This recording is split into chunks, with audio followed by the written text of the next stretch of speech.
মা ঘাটে আছে কিনা সেটা নিচু হয়ে হয়তো দেখতে গিয়েই পুকুরের জলে পড়ে যায়।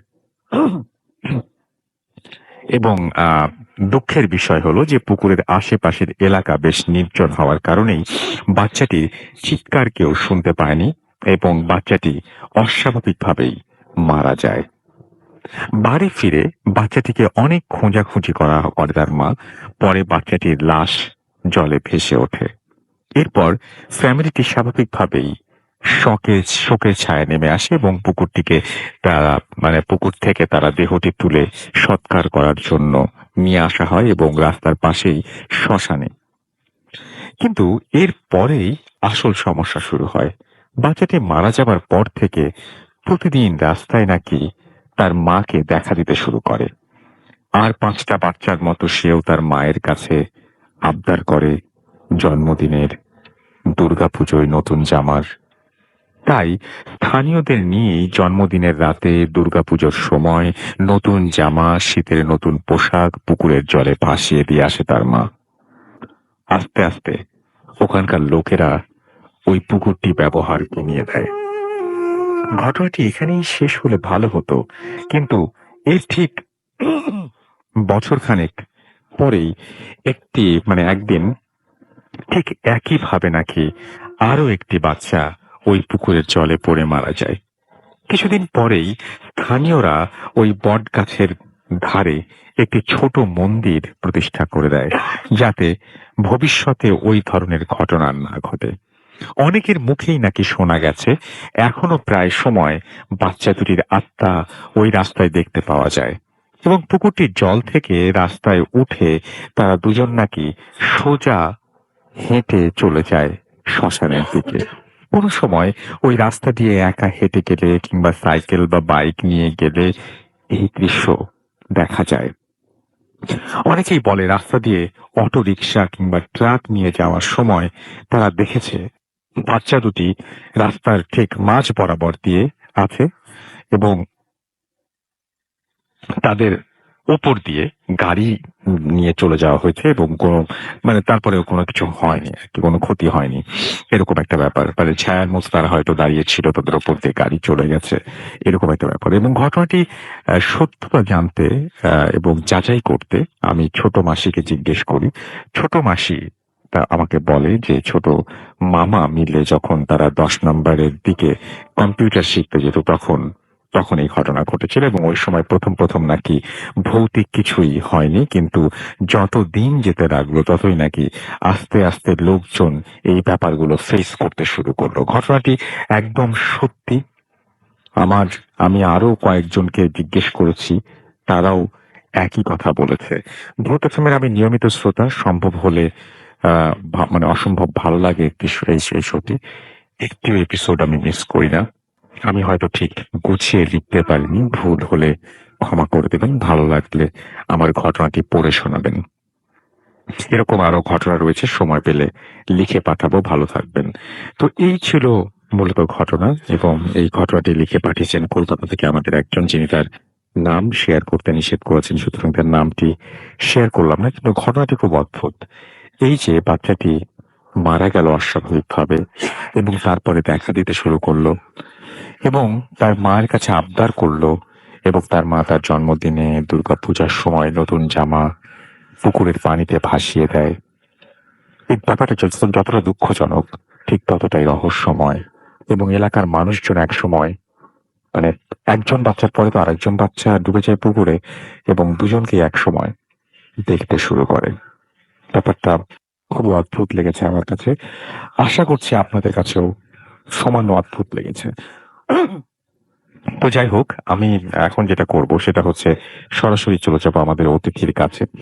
ইন দ্য মিন টাইম আপনারা ঘটনা শুনতে শুনতে আমাদের লিখে পাঠান ফেসবুকে কেমন লাগছে কোন ঘটনাটি। আমাদের কাছে আরো ইমেইল আছে, অডিও ক্লিপ আছে, এবং আমাদের গেস্টরাও দারুণ দারুণ ঘটনা শেয়ার করবেন। সুতরাং পুরোটা সময় আজকে আমাদের সঙ্গে থাকতে আপনাদের অনুরোধ করব। তো আমার সঙ্গে এখন যখনই কোনো ডক্টর আসেন আমাদের স্টুডিওতে, তখনই একটা বাড়তি উত্তেজনা তৈরি হয় ভূত এফএমের লিসনারদের মধ্যে। তো আমাদের সঙ্গে আজকে একজন ডাক্তার রয়েছেন এবং তিনি যে ঘটনাটি শেয়ার করবেন সেটিও হসপিটাল রিলেটেড, এবং আমাদের সঙ্গে আছেন ডক্টর সাহা। আমরা তার কাছে শুনবো তার ঘটনা এবং তাকে দিয়ে শুরু করতে চাই আজকের অতিথিদের ঘটনা বলার পালা। Hello dear listeners, it's doctor Saha. সঙ্গত কারণে আমি আমার পুরো নামটা বলতে চাচ্ছি না। It's only my surname here. তো সরকারি চাকরিতে থাকার সুবাদে আমাদের বিভিন্ন জায়গায় পোস্টিং থাকে। গল্পটি কিংবা কাহিনী যেটা আমার নিজের জীবনের, সেই রিলেটেড ঘটনাটি, এই প্যারানরমাল কাহিনীটি আমি আপনাদের সাথে শেয়ার করতে চাচ্ছি। তো সেটা আমি যখন প্রথম চাকরিতে যোগদান করি সেদিনের ঘটনা। আমি এই ঘটনাটা ৮ বছর আগে ২০১১ সালে বাংলাদেশ সিভিল সার্ভিসে জয়েন যেদিন আমি করি, তার পরের দিনই আমার আসলে নাইট ডিউটি পড়ে যায়।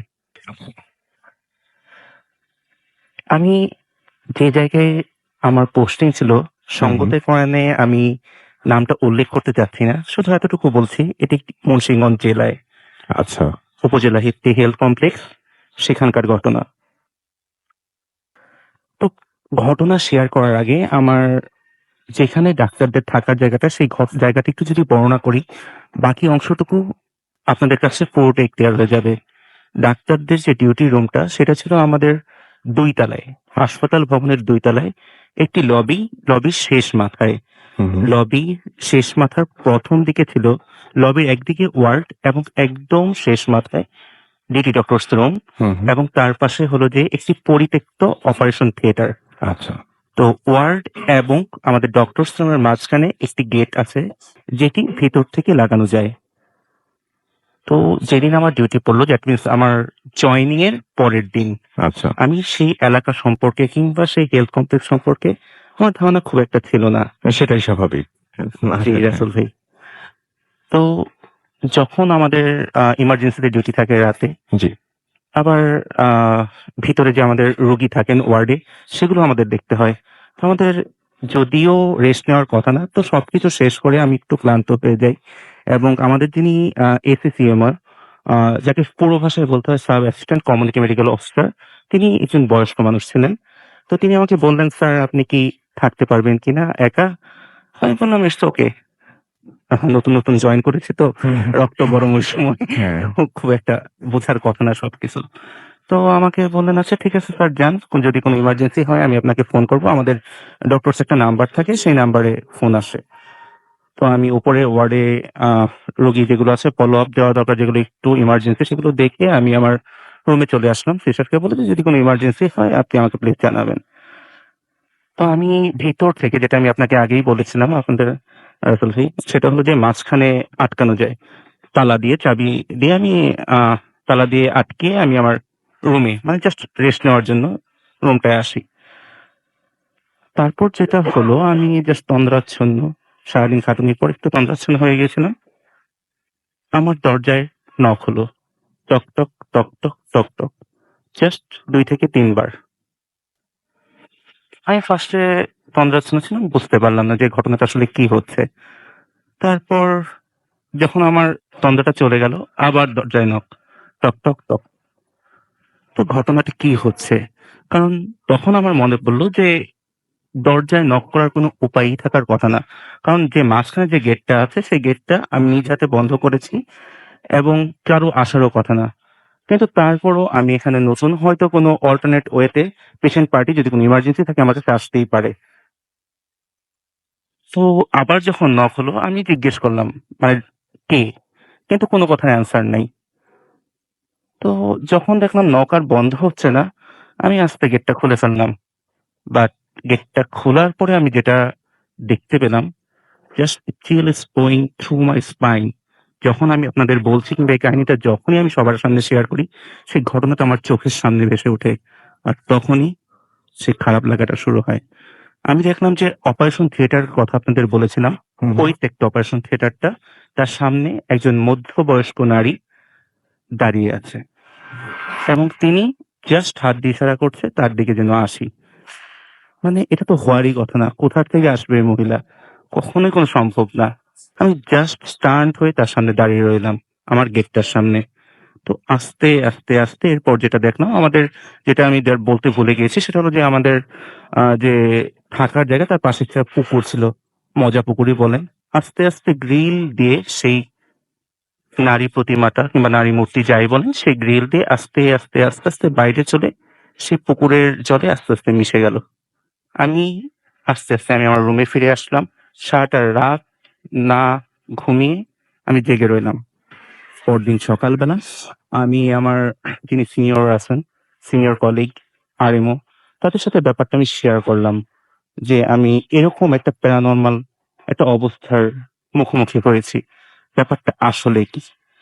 তারা আমাকে যেটা বলল যে, "তুমি ভালো করেছো যে তুমি কোন সাড়ায় আগায়া যাও নাই, কিংবা এরকম, এরকম ঘটনা আগেও ঘটেছে, বাট নারী মূর্তি কিংবা এই ধরনের কোনো কিছু আমরা দেখিনি। তবে এরকম ঘটনা ঘটছে।" তো তারপর আমাদের যিনি ওখানকার প্রধান, আমরা বলি UHFPO sir, Upazila health and family planning officer, হুম, হুম। তাকে আমি শেয়ার করলাম না ব্যাপারটা। জাস্ট বললাম যে, "স্যার, রুমটা তো আমাদের অনেক দূরে সরে গেছে। আমরা মানে যদি ওয়ার্ডের পাশে ওয়ার্ডের থেকে দূরে। অনেক দূরে আছি। হ্যাঁ, হ্যাঁ। তো ওয়ার্ডের পাশে যদি ডক্টরস রুমটা থাকে, it will be good for communication with the patients. এটা আমাদের জন্য ভালো হয়।" তো তিনি আমার কথাটা শুনলেন। আমাদের রুমটা ওইদিকে নিয়ে আসলেন। তো আমি যতদিন ওইখানে ছিলাম, নাইট ডিউটি পড়েছে, ৩-৪ টা পড়েছে। ২ মাসের মতো ছিলাম আমি সেই হেলথ কমপ্লেক্সে। আমি আর ওই ধরনের কোনো কাহিনীর সাথে কিংবা ওই ধরনের কোনো সিচুয়েশন এর সাথে আর আমার দেখা হয়নি। আপনি একটু বলবেন যে আপনি যে মহিলাটিকে দেখেছিলেন, সেই মহিলাটি আ মানে কেমন? মানে এমনিতে নরমালি মানুষের মতো নাকি মূর্তির মতো, নাকি তার পোশাক-আশাক কেমন? দেখতে যতটুকু পেরেছিলেন সেটা কি কিভাবে? একটি মানে মূর্তি তো বুঝে মানে দেখাই যাচ্ছে যে একটা মধ্যবয়স্ক মহিলা, হুম। মানে নরমালি যেরকম লাগে যে শাড়ি পরে থাকলে যেরকম রাইট, লাগে রাইট। সেরকমই। একদম নরমাল মানুষের নরমাল, মতো। নরমাল, এবং নরমাল। আপনার নিজের চোখের সামনে পুরো জি, জি, জিনিসটা জি, ঘটেছে। জি, এবং এই ঘটনা তো বাকি অংশ আছে যেটা জি, আমরা জি, আরেকটু জি। পরে শুনবো। এবং তার আগে আমরা আরো একটা ঘটনা শুনে আসি। আমাদের আরো একজন অতিথি এখানে আছেন এবং আপনি ওই এবং সেই অতিথির কাছে যাওয়ার আগে আমরা যেটা করব সেটা হচ্ছে আমরা আমাদের কিছু আজকের পাঠানো আপনাদের কমেন্ট পড়বো। আমি দেখতে পাচ্ছি মুনতাসির আহসান আমাদের বলছেন প্রথমবার লাইভ শুনছেন। থ্যাংক ইউ ভেরি মাচ আমাদের সঙ্গে থাকার জন্য। আমাদের সাথে আছেন দেখতে পাচ্ছি নাঈম ইসলাম, এছাড়াও দেওয়ান সাকিব আমাদের সঙ্গে আছেন, সাজ্জাদ হুসাইন বাপ্পি আমাদের সঙ্গে আছেন, নাবিল আমাদের সঙ্গে আছেন, আমাদের সঙ্গে আছেন রাশেদ হাসান, আছেন আমাদের সঙ্গে আর এইচ রূপা আক্তার, আমাদের সঙ্গে আছেন তৌফিকুর রহমান, এছাড়াও আমাদের সঙ্গে আছেন সাদমান কাউসার, আছেন এফএম সুমন আমাদের সঙ্গে। এবং দ্বিতীয় ঘটনাটা তার কাছে অনেক ভালো লেগেছে, বগুড়া থেকে শুনছেন তিনি। আমাদের সঙ্গে আছেন দেখতে পাচ্ছি জাহিদ আহমেদ তুষার, এছাড়াও আছেন আমাদের সঙ্গে দেখতে পাচ্ছি আর জে মোশাররফ, আমাদের সঙ্গে আছেন দেখতে পাচ্ছি পানির অপর নাম জীবন, ওকে। আমাদের সঙ্গে আছেন সন্দীপ বিশ্বাস, এছাড়াও আমাদের সঙ্গে আছেন শাহিদ শাহ। ইমেলটা খুব ভালো ছিল তাই লিখেছেন। এমডি মাহমুদ খুলনা থেকে শুনছেন, সেকেন্ড স্টোরিটা দারুণ লেগেছে সেটা বলেছেন। আমাদের সঙ্গে আছেন দেখতে পাচ্ছি তাহসান হুসাইন, এছাড়াও আছেন আমাদের সঙ্গে বিরাজ, আছেন আমাদের সঙ্গে এছাড়াও মাহমুদ জায়ান আহমেদ, আমাদের সঙ্গে আছেন আরো অনেকেই। তো যাই হোক, যারা আমাদের সঙ্গে আছেন এবং পুরোটা সময় আমাদের সঙ্গে থাকবেন, আমি পড়ছিলাম আমাদের ফেসবুকের যে ভূতাত্মের যে পেজটা রয়েছে সেই পেজ থেকে, এবং ফিরে এসে আবারও পড়বো তখন ফুর্তির পেজ থেকে পড়বো। সুতরাং আমাদের সঙ্গেই থাকুন। আমি আরো একবার বলি, আমাদের যদি ইমেইল করতে চান, আমাদের ইমেল অ্যাড্রেস হচ্ছে bhutfm@radiofurti.fm, which is bhutfm@radiofurti.fm। আপনার নাম, ঠিকানা এবং ফোন নাম্বার সহ আপনার জীবনে ঘটে যাওয়া বা আপনার জানা সেরা ঘটনা লিখে পাঠিয়ে দিন আমাদের কাছে। ঘটনার শুরুতে অবশ্যই উল্লেখ করুন যে ঘটনাটি আপনি স্টুডিওতে এসে শেয়ার করতে চান নাকি আপনি চান আপনার ঘটনা আমরা পড়ে শোনাই। যারা দেশের বাইরে রয়েছেন তারা সরাসরি অডিও ক্লিপ শেয়ার করতে পারেন আমাদের সাথে, অথবা ইমেইলও লিখ করে পাঠাতে পারেন আমাদেরকে ঘটনাটি। আর আমাদের দুটো ফেসবুক পেজ রয়েছে, www.facebook.com/vivatfurti and www.facebook.com/bothfm.russell। চলে যাচ্ছি আমরা আমাদের আজকের দ্বিতীয় অতিথির কাছে। আপনার নামটা প্লিজ একটু বলবেন, তারপর আপনার ঘটনাটা শুনবো। কোথা থেকে এসেছেন সেটাও একটু কাইন্ডলি বলবেন। আসসালামু আলাইকুম রাসেল ভাই, আমি সাজ্জাদ রহমান, জি, এসেছি পশ্চিম শেওড়াপাড়া, মিরপুর, ঢাকা থেকে। জি। শুরুতেই আমি আপনাকে ধন্যবাদ জানাচ্ছি আমাকে ইনভাইট করার জন্য, থ্যাংক ইউ সো মাচ। আমরা এবং যারা শুনছেন ভূতসময়ের শ্রোতাবৃন্দ এবং আমার ফ্যামিলি ফ্রেন্ডস সবাইকে আমি শুভেচ্ছা জানাচ্ছি। তো আমি আমার ঘটনাতে চলে যাচ্ছি। এই ঘটনাটি আমার নানির সাথে ঘটে যাওয়া 1960 সালের দিকের একটি ঘটনা। আচ্ছা, আমার নানি বাড়ি শরীয়তপুর জেলার জাজিরা উপজেলার নগর বোয়ালিয়া নামক গ্রামে। আমার নানি একদিন মধ্যরাতে ঘুমিয়েছিলেন। তিনি হঠাৎ স্বপ্নে দেখতে পেলেন এক লোক তাকে বলছে, তুই একটি ব্যাঙের মণি পেয়েছিস। এই মণির মাধ্যমে তুই অনেক ধন সম্পদের মালিক হতে পারবি এবং এই মণির দ্বারা তোর অনেক উপকার সাধিত হবে। দেখেন এই যে ব্যাঙের মনির কথা বলছেন, জি। এটা তো এমনিতে গল্পতেও থাকে, কিন্তু এটা আপনার নিজের নানির সাথে ঘটেছে নিজের নানির সাথে এবং এটা আপনার ফ্যামিলির সবাই। ফ্যামিলির সবাই এটা জানে। Okay. তো নানি এরপরে এই স্বপ্নটি দেখলো এবং সেই সাথে সেই লোকটি আরো বলল নানিকে যে এই ঘটনা যদি তুই কাউকে বলিস তাহলে তোর সন্তানাদি হবে না, তোর ভবিষ্যতে অনেক ক্ষতি হবে। তো সেই সময় যেহেতু বিদ্যুতের পর্যাপ্ত ব্যবস্থা ছিল না, হুম হুম। সেই সূত্রে নানি ওই রাতে হেরিকেন দিয়ে সেই তার যে পুকুর ঘাট বলে রাখা ভালো, নানির একদম ঘরটি পুকুর ঘাটের সন্নিকটেই অবস্থান করেছিল। তো নানি সেখান থেকে যে দেখলো ব্যাঙের মনিটি জল জল পড়ছে, সেটি এনে সযত্নে রেখে দিল। 2-3 দিন খুব ভালোই চলছিল। হুম হুম। হঠাৎ আমার নানা ভাই একদিন দেখতে পেল যে এটি কিসের মণি বা এটি কি, নানির কাছে জিজ্ঞেস করলো। তখন নানি তার যেই ঘটনাটি ঘটেছে সেটি নানার সাথে শেয়ার করলো। পরবর্তীতে এটি শেয়ার করার একদিন পরেই রাতে নানি আবার স্বপ্নে সেই লোকটি তাকে বলছে, এটি তোর স্বামী যেহেতু দেখেছে, তোর এখন এগুলা আর রাখা যাবে না, তুই এটি ফেরত দিয়ে দে। তো সেই ক্ষেত্রে এখন কি করতে হবে? তখন এটি বলেছে যে এটি মাদারীপুরের শকুনি লেক নামক যে লেকটি আছে সেখানেই তোকে ফেলতে হবে, না ফেললে তোর সন্তানাদি হবে না এবং অনেক বিপদ হবে। আচ্ছা। তখন নানি এটি দেখে তার ঘুম ভেঙে গেল। ঘুম ভেঙে সে দেখে তার ঘরের সামনে শত শত ব্যাঙ এসে হাজির হয়ে গিয়েছে এবং ব্যাঙগুলো প্রচুর ডাকাডাকি করছে। তখন নানি নানাকে ডাক দিল। নানি নানা দুজনেই দেখলো প্রচন্ড ব্যাঙ, তারা প্রচুর ভয় পেল। তো সেই দিন ঘটনার পরে তার 2-1 দিন পরে নানি তার মামার সাথে উক্ত ঘটনাটি শেয়ার করে। তখন তার মামা একজন দিনদার ব্যক্তি ছিল, সে একজন হুজুরের কাছে তার ভাগ্নির এই ঘটনাটি শেয়ার করলেন। তো সেই হুজুর জিন চালান করতে পারতেন। তখন জিন চালানের মাধ্যমে নানির উক্ত ঘটনাটি বললেন। তখন হুজুর যা বললেন সেই জিনের মাধ্যমে জানতে পেরে বললেন, এটি একটি তোমার ভাগ্নির সাথে লোভের সম্পর্ক করতে চেয়েছিল, এর মাধ্যমে সেই জিন পরবর্তীতে আমার নানির উপরে ভর করতে চেয়েছিল। তো তখন সেই হুজুর বলল, এটি আমি শকুনি লেকের মধ্যে ফেলে দিয়ে আসব। তখন তার পরের দিন সেই হুজুর সেই মণিটি, ব্যাঙের মণিটি মাদারীপুরের শকুনি লেক নামক যে লেকটি আছে সেখানে ফেলতে গেল। যখন মণিটি ফেলতে গেল তখন একটি অদ্ভুত ঘটনার উপক্রম হলো। কোথা থেকে যেন হাজার হাজার ব্যাঙ এসে সেই লেকটি কানায় কানায় পরিপূর্ণ হয়ে গেল। মনে হচ্ছে এটি একটি ব্যাঙের লেক। এটাই ছিল আমার সাথে, আমার নানির সাথে ঘটে যাওয়া এবং এটা আপনার ফ্যামিলির সবাই জানে। ফ্যামিলির সবাই জানে। নানির Okay. সাথে আরো অনেক ঘটনাই ঘটেছে এই জিন পজেস রিলেটেড। এবং তিনি জিন দ্বারা হ্যাঁ, পরিচিত, রাইট? জিন দ্বারা পজেস ছিলেন। তিনি এখন স্ট্রোকের রোগী, এখন শয্যাশায়ী, শরীয়তপুরে বর্তমানে অবস্থান করছেন। তিনি এখনো বেঁচে আছেন এখনো বেঁচে আছেন। এবং তার সঙ্গে এই ঘটনাটি ঘটেছে জি, 1960 সালে। জি, থ্যাংক ইউ সো মাচ আপনার ঘটনার জন্য। আমরা আরো একটা ইমেইলে যাব, তবে তার আগে একটা ছোট্ট বিরতি, এবং বিরতির আগে কিছু না পড়লেই না। সাইমন আরাফাত বাবু আমাদের লিখছেন যে থার্ড স্টোরিটা তার কাছে ভালো লেগেছে। আমাদের সঙ্গে দেলোয়ার খান লিখেছেন, ইতালি থেকে শুনছেন তিনি, এখন লাইভ শুনছেন আমাদেরকে। রুম্মান সম্রাট আমাদের সঙ্গে আছেন যশোর থেকে, এছাড়াও আমাদের সঙ্গে আছেন দেখতে পাচ্ছি আরো অনেকেই, এবং ফুর্তির যে পেজটা সেই পেজেও আপনাদের অনেকে আপনারা আছেন, এবং যেটা www.facebook.com/radio.ফুর্তি, সেখানেও অনেকে আছেন, এবং সেখানেও আমি দেখতে পাচ্ছি যে রুশাফি আমাদের সঙ্গে আছেন, নুসরাত মালা আমাদের সঙ্গে আছেন, আমাদের সঙ্গে এছাড়াও আছেন আরো দেখতে পাচ্ছি যে অনেকেই, এবং যারা এই পেজটা আসতে চান এবং ভূত এফএমের পেজ যেতে চান তাদেরকে আমি আরো একবার আমাদের অ্যাড্রেসটা বলে দেবো। তার আগে বলি যে আমাদের এখানে Marjina,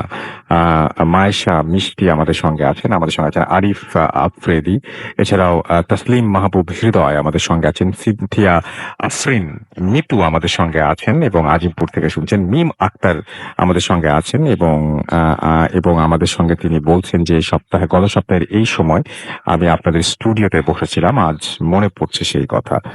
thank you so much আমাদের সাথে থাকার জন্য এবং আমাদের সাথে কথা বলার জন্য এবং আমাদের এখানে স্টুডিওতে এসে উপস্থিত হওয়ার জন্য। আমাদের সঙ্গে আছেন দেখতে পাচ্ছি সাজ্জাদ বিশ্বাস, এছাড়াও তিনি বলছেন যে আজ প্রথম ভূত এফএম শুনছি। আমাদের সঙ্গে আছেন দেখতে পাচ্ছি আদিয়ান খান প্রহর, আমাদের সঙ্গে আছেন সন্ন্যাসী রাজা, এছাড়া মোহাম্মদ নাইমুল ইসলাম আমাদের সঙ্গে আছেন, হাবিব রোহান আমাদের সঙ্গে আছেন সাকলাইন মোস্তাক সিয়াম, আমাদের সঙ্গে আছেন এমডি মেহেদী হাসান, এস জেড সেজান ওয়াহিদ আমাদের সঙ্গে আছেন, প্রিন্স ফারহান আমাদের সঙ্গে আছেন আলিফ হুসাইন, তিশা চৌধুরী আমাদের সঙ্গে আছেন, পূজা বণিক বগুড়া থেকে শুনছেন, আমাদের সঙ্গে আছেন এমডি রবিউল হোসেন সহ আরো অনেকে। একটা ছোট্ট বিরতির পরে এখনই ফিরে আসছি, সেই পর্যন্ত আমাদের সঙ্গেই থাকুন। স্টে টিউন রেডিও ফুর্তি রেড এফএম অ্যান্ড ডু ফুর্তি।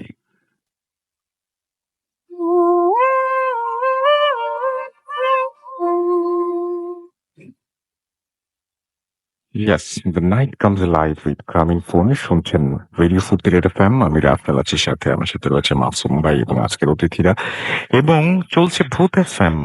এই মুহূর্তে ভেবেছিলাম একটা ইমেইল পড়বো, তবে তার আগে আমরা একটু ডক্টর সাহেবের কাছে তার ঘটনা শুনেছি, এবং আপনারা সবাই শুনেছেন যে তিনি একটা প্রত্যন্ত অঞ্চলে একটা হসপিটালের যে একটা অদ্ভুত দৃশ্যের সম্মুখীন হন। তিনি যখন তার রেস্ট রুমে ছিলেন তখন তিনি হঠাৎ করে দেখতে পান এক মহিলাকে, যে মহিলা গ্রিল ভেদ করে পাশের একটা পুকুরে সরাসরি গিয়ে পড়ে, এবং সেটা তার চোখের সামনেই ঘটে যায়, এবং তিনি তো মিলিয়ে যান বোধ হয় একটা সময়, তাই না?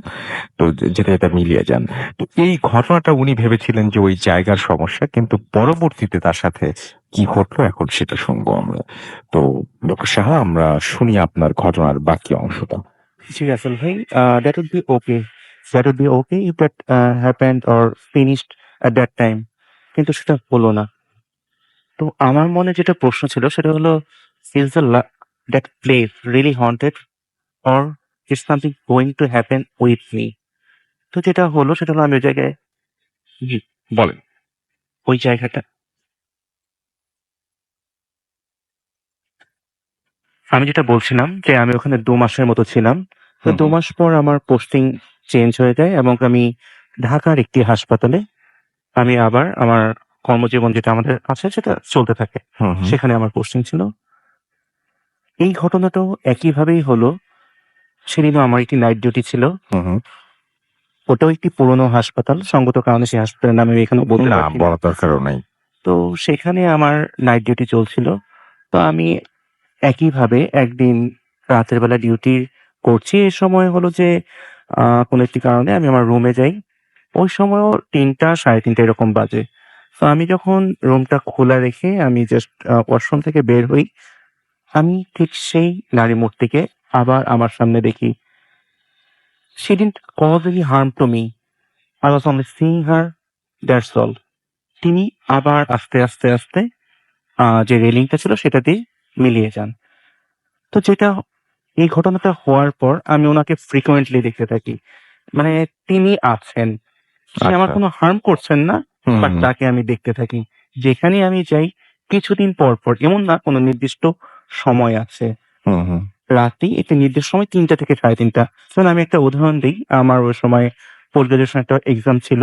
তো আমি রাতে পড়ছিলাম আমার ফ্ল্যাটে। তো সেই সময় আমি দেখলাম যে রাত ৩টা থেকে ৩:৩০ হবে ওই সময়ও। তো আমি রাতে পড়ছিলাম। আপনি অবশ্যই ওয়াকিবহাল আছে, ডাক্তারদের একটু পড়াশোনা বেশি থাকে পরীক্ষার সময়। তো যখন আমি পড়ছি মানে জাস্ট মুখের সামনে আমার পড়ার বইটা আছে। তো আচ্ছা। আমি নিচের দিকে তো তাকানোর সময় দেখলাম যে সাদা ২টা পা দেখা যাচ্ছে। ওই সময় আমার ওয়াইফ আমার ফ্ল্যাটে ছিলেন না। ওই ফ্ল্যাটে ছিলেন না, আমি জাস্ট ফ্ল্যাটে একা পড়াশোনা করছিলাম।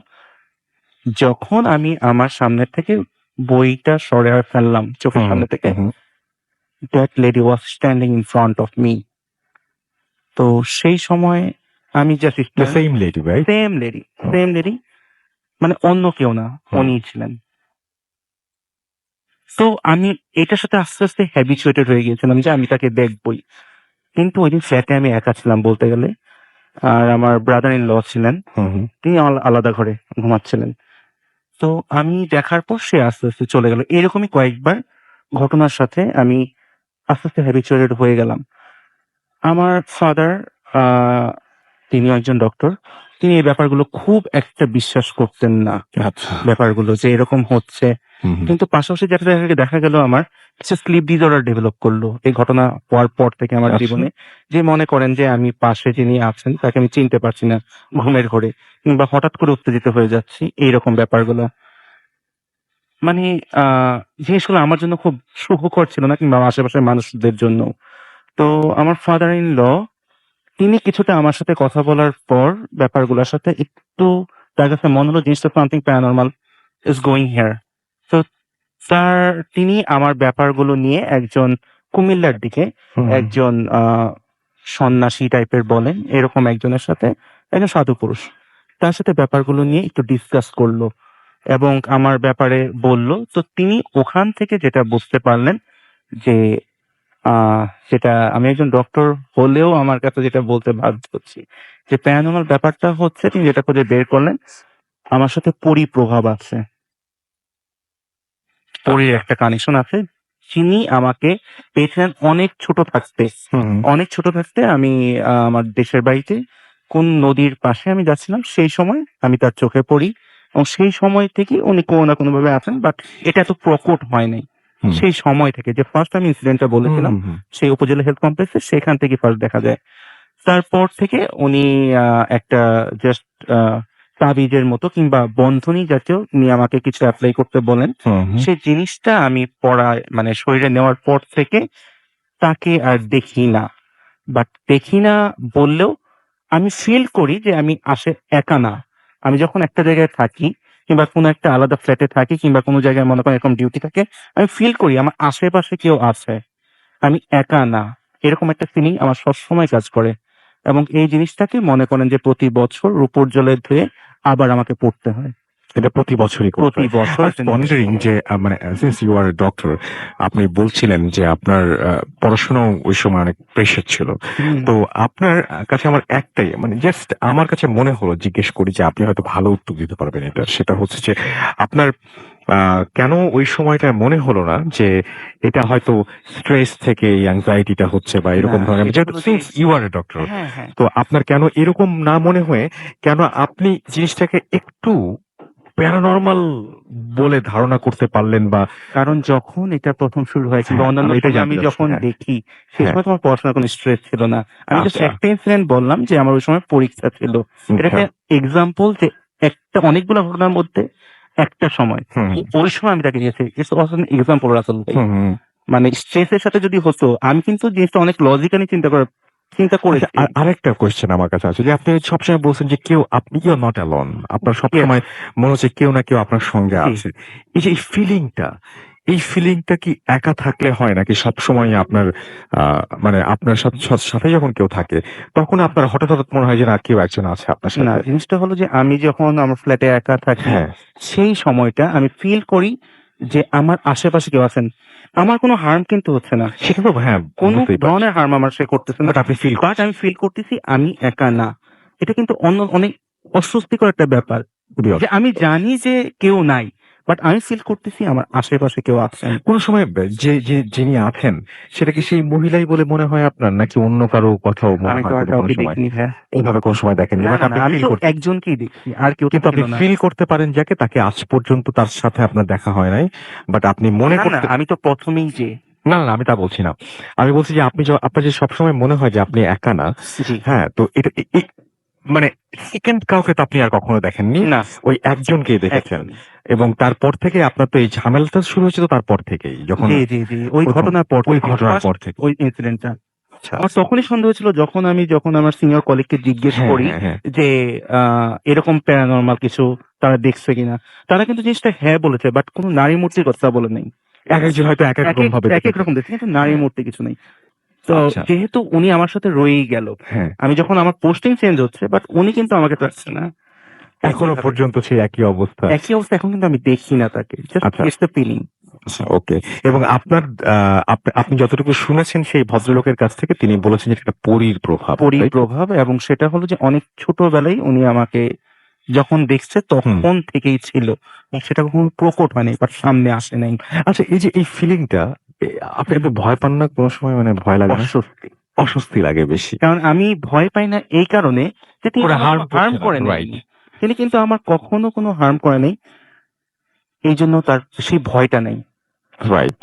যেটা যিনি আমার ফাদার ইন ল যখন গিয়েছিলেন যার কাছে, সে হুম, একটা জিনিস ভয় পাচ্ছিল যে যখন এরকম ইনস্টিংক্ট গুলো যখন একজনের সাথে থাকে, মানে যদি সে লেডিস মানে পরি কিংবা এরকম একই রকম, মানে দ্যাট মিনস তিনি ভয় পাচ্ছিলেন যে মানে আমার সাথে আমার ওয়াইফের কোনো সমস্যা হয় কিনা এটা নিয়ে, মানে তারা আচ্ছা, কিন্তু হ্যাঁ। চায় না যে একই রকম অন্য কেউ তার সাথে থাকুক। হ্যাঁ, এটা খুবই এই জিনিসটা লজিক্যাল কিন্তু একটা তারা চায় না। চিন্তা, এবং এরকম বহু ঘটনা ঘটেছে এই এবং সমস্যাটা হয়নি। I am still very happy with my wife এবং আমার কনজুগালের যথেষ্ট ভালো। বাহ! চমৎকার, চমৎকার। থ্যাংক ইউ সো মাচ আপনার ঘটনা শেয়ার করার জন্য এবং আই এম সিউর যে ভাবি listening to Obviously. Us and আমার মনে হয় যে I know you're listening to me. That's why please say hi to her. Yes of course, hello. So আমরা এখন চলে যাব আমাদের পরবর্তী অতিথির কাছে এবং তার সাথেও আমরা তার কাছে একটা ঘটনা শুনবো এবং সেকেন্ড যে ঘটনাটি সেই ঘটনাটি তিনি শেয়ার করবেন। আমরা চলে যাই তার সেই ঘটনায়।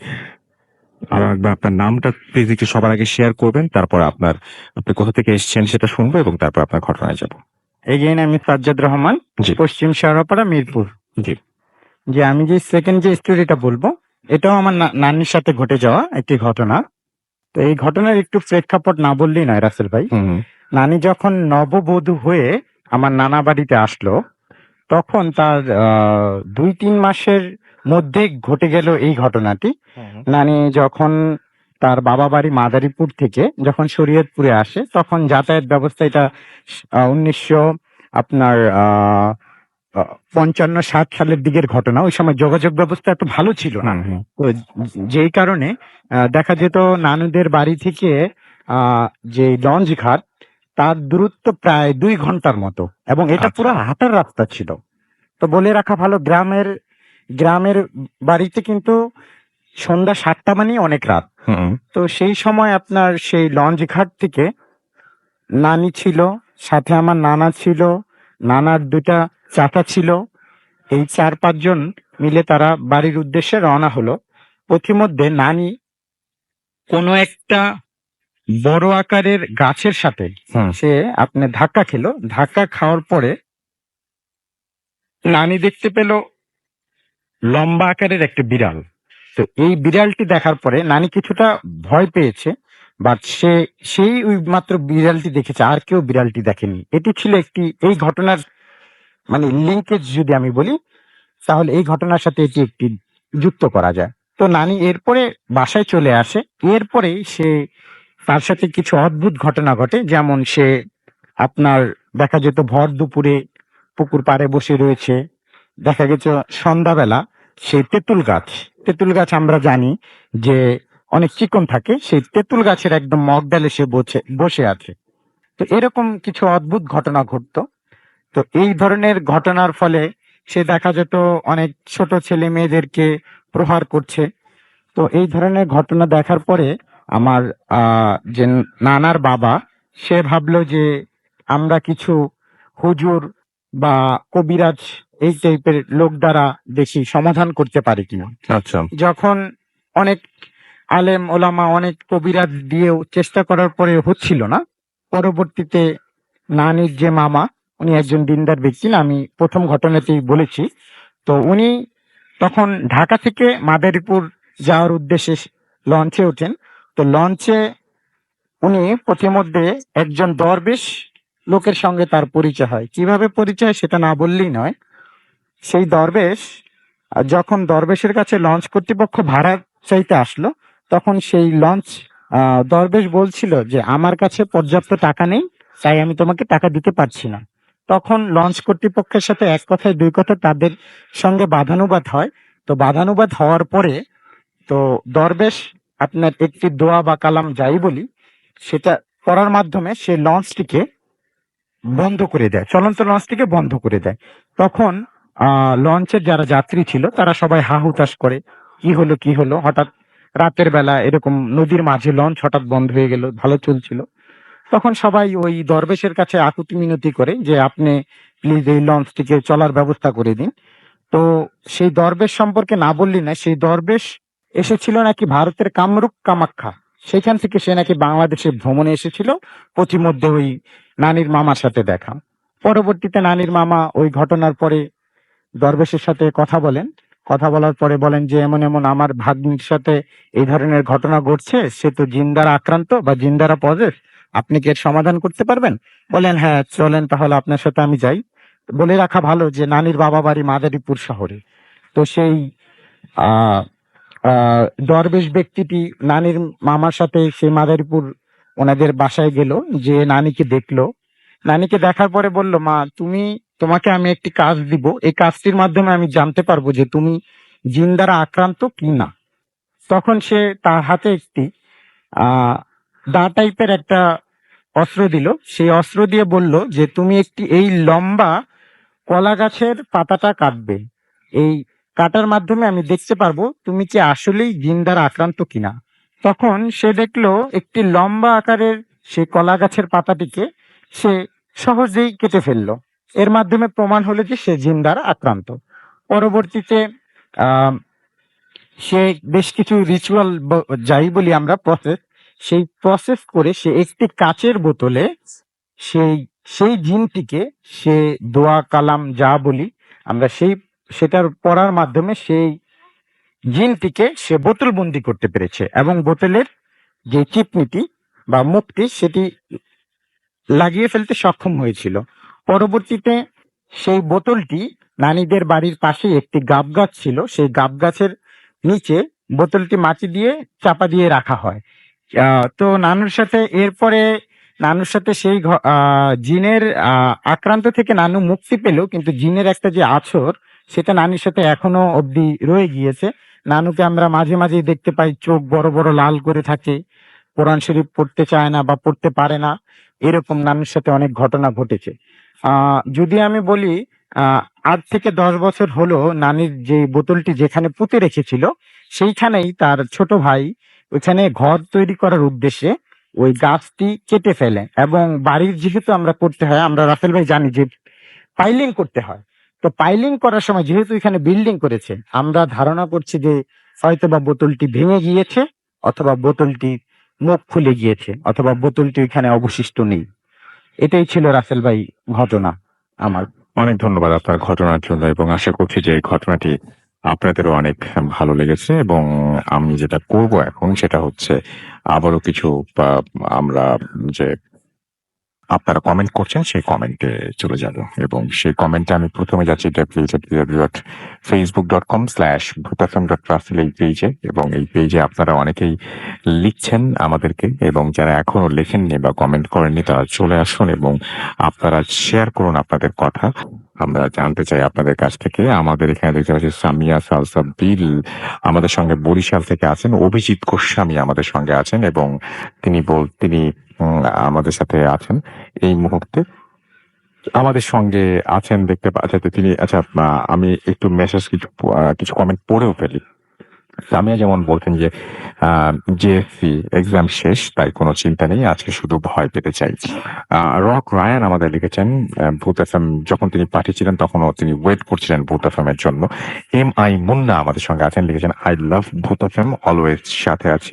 তমাল হোসাইন সৌদি আরব থেকে শুনছেন আমাদেরকে, অ্যাপের ছবি আপলোড করেছেন, তার মানে তিনি লাইভ শুনছেন আমাদেরকে এই মুহূর্তে অ্যাপ দিয়ে। আমাদের সঙ্গে আছেন দেখতে পাচ্ছি নূর ইসলাম দেওয়ান, এবং আমাদের সঙ্গে আছেন SK নাইমুর রহমান আকাশ, আমাদের সঙ্গে আছেন ইয়াসিন শারফারাজ শাফিন, বরিশাল থেকে তিনি শুনছেন, এবং আমাদের সঙ্গে তিনি বলছেন যে এটা ঘটনা শেয়ার করবো, বাট এই জায়গাটায় ঘটনা শেয়ার না করে আপনি যদি আমাদের ইমেইল করেন, অর্থাৎ ভূতফুর্তি.fm অ্যাড্রেসে যদি ইমেইল করেন তাহলে সেটা আমাদের জন্য অনেক বেশি কনভিনিয়েন্ট হয়, সেই স্টোরিটা পড়ে শোনাটা আমাদের জন্য অনেক সুবিধা হয়। আমাদের সঙ্গে আছেন দেখতে পাচ্ছি শিমুল, আমাদের সঙ্গে আছেন এছাড়াও ফারুক রেজা, আমাদের সঙ্গে আছেন রাজ্জাক বিশ্বাস, এবং প্রথম তিনি আজ ভূত এফএম শুনছেন, ওয়েলকাম টু ভূত এফএম। এন্ড তিনি গোপালগঞ্জের টুঙ্গিপাড়া থেকে শুনছেন, তার চাচাতো ভাই সাব্বির তিনি কাটার দোহা থেকে শুনছেন। বাহ, চমৎকার। অসীম দেব আমাদের সঙ্গে আছেন দেখতে পাচ্ছি, এছাড়াও আদিল আছেন আমাদের সঙ্গে, কারণ কেপি এবং কৌশিক কারণ ফ্রম হলদিয়া ইন্ডিয়া, এবং তিনি বলতেন লাভ ইউ ভূত এফএম।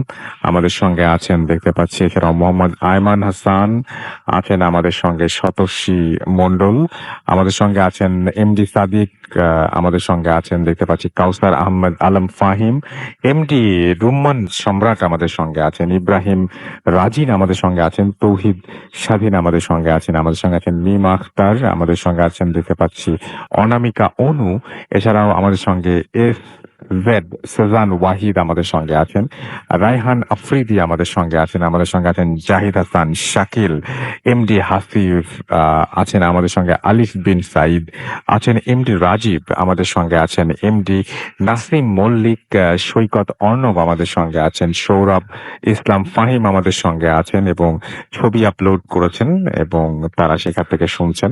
আমাদের সঙ্গে আছেন দেখতে পাচ্ছেন সাজিন খান শান্ত আর মশিউর আমাদের সঙ্গে আছেন, এমডি বাইজিদ আমাদের সঙ্গে আছেন, কে আর কামরুজ্জামান আমাদের সঙ্গে আছেন, আমাদের সঙ্গে আছেন জাহিদুল মাহি, মিম আখতার সহ আরো অনেকে। আমরা যেটা করব সেটা হচ্ছে এখন একটা ছোট্ট বিরতিতে যাব এবং বিরতির পরে আমরা ফিরে আসবো একটা অডিও ক্লিপ নিয়ে এবং অডিও ক্লিপের পরে আমরা আবারও ইমেল নিয়ে ফিরে আসবো আপনাদের কাছে এবং তারপরে অতিথির কাছে যাব। সেই পর্যন্ত আমাদের সঙ্গেই থাকুন। স্টে টিউনড টু রেডিও ফুর্তি এফএম এন্ড ডু ফুর্তি।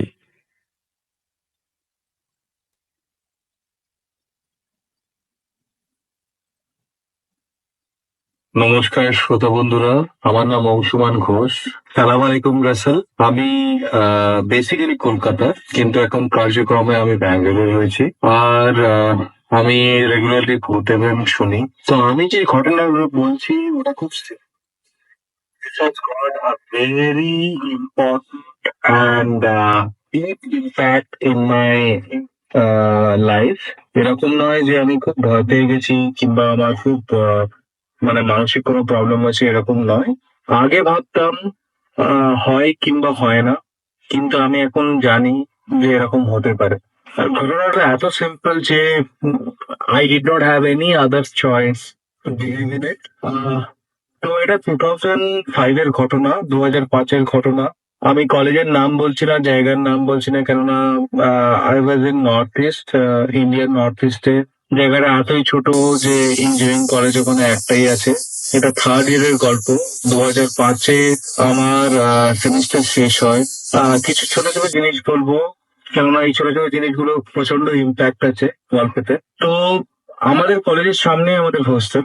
যেহেতু পাহাড়ি এলাকা, রিমোট এলাকা, আলো কম, পলিউশন কম, গাড়ি ঘোড়া কম, আওয়াজ কম, তো হাওয়াতেই অনেক আওয়াজ হয়। আর যেহেতু আলো কম, অন্ধকারে সবসময় গা ছমছম করে। কিন্তু এটা পুরোপুরি দিনের বেলার ঘটনা, সেরকম কোনো আনএক্সপেক্টেড কিংবা ভৌতিক কোনো ব্যাপার নয়। তো সেমিস্টার শেষ হয়েছে, এক্সাম শেষ হয়েছে আমাদের। যেহেতু হস্টেলটা উপত্যকার উপরে, কলেজ থেকে বেরিয়ে সামনের যে এন্ট্রেন্সটা, ওটা অ্যাকচুয়ালি আমাদের হস্টেলের 5th ফ্লোর। নিচে আরো 4টে ফ্লোর আছে, নিচে আর একটা এন্ট্রেন্স আছে, ওটা গ্রাউন্ড ফ্লোর। কিন্তু যেটা বলছিলাম, 5th ফ্লোরে আমাদের এন্ট্রেন্স। আর আমার ঘরটা হচ্ছিল ব্যালকনির একদম পাশে, মানে কি ফেসিং দি কলেজ, একদম এন্ট্রেন্সের জাস্ট ওপরে লেফট হ্যান্ড সাইডে। তো ব্যাপারটা এরকমই যে পরীক্ষা শেষ হয়েছে, that's a kind of celebration, তো সবাই বাইরে যাচ্ছে। মানে আমরা সবাই ইঞ্জিনিয়ারিং কলেজে নাইট আউট কিংবা রাতের জেগে পড়াশোনা করি, তারপর পরের দিন সকালবেলা পরীক্ষা দিই। তো 12টা নাগাদ পরীক্ষা শেষ হয়েছে, আমি এরকম কথা বলছি 12:30 নাগাদ। যেহেতু সেমিস্টার এন্ড, আমার কাছে টাকা পয়সা খুবই কম ছিল। বন্ধুরা সব নাচতে নাচতে বাইরে গেল, আমি কিন্তু বলিনি যে আমার কাছে টাকা নেই। আমি বলছি আমার শরীরটা খুব খারাপ, যদি টাকা না নেই বলতাম তাহলে নিশ্চয়ই আমাকে টেনে নিয়ে যেত। আমার খুব ভালো বন্ধু ছিল ইঞ্জিনিয়ারিং এর সময়। সে যাই হোক, ওরা তো চলে গেল। আমি বললাম আমার খুব শরীর খারাপ, তো আমি হস্টেলেই থেকে গেলাম, মেসে গেলাম, মেসে খাবার খেলাম।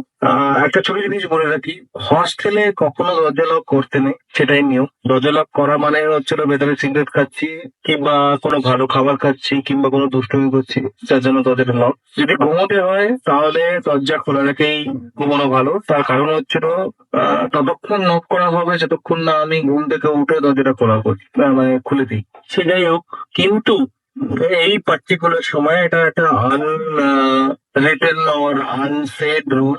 স্পেশালি আমার রুমের জন্য এন্ট্রান্সের একদম উপরেই রুম রয়েছে। দিনের বেলা, তো বাইরে হস্টেলের দরজা খোলা, বাইরের লোক আসতে পারে, হস্টেলের কোনো স্টুডেন্ট নেই, সব বাইরে চলে গেছে। For safety we use to lock the doors.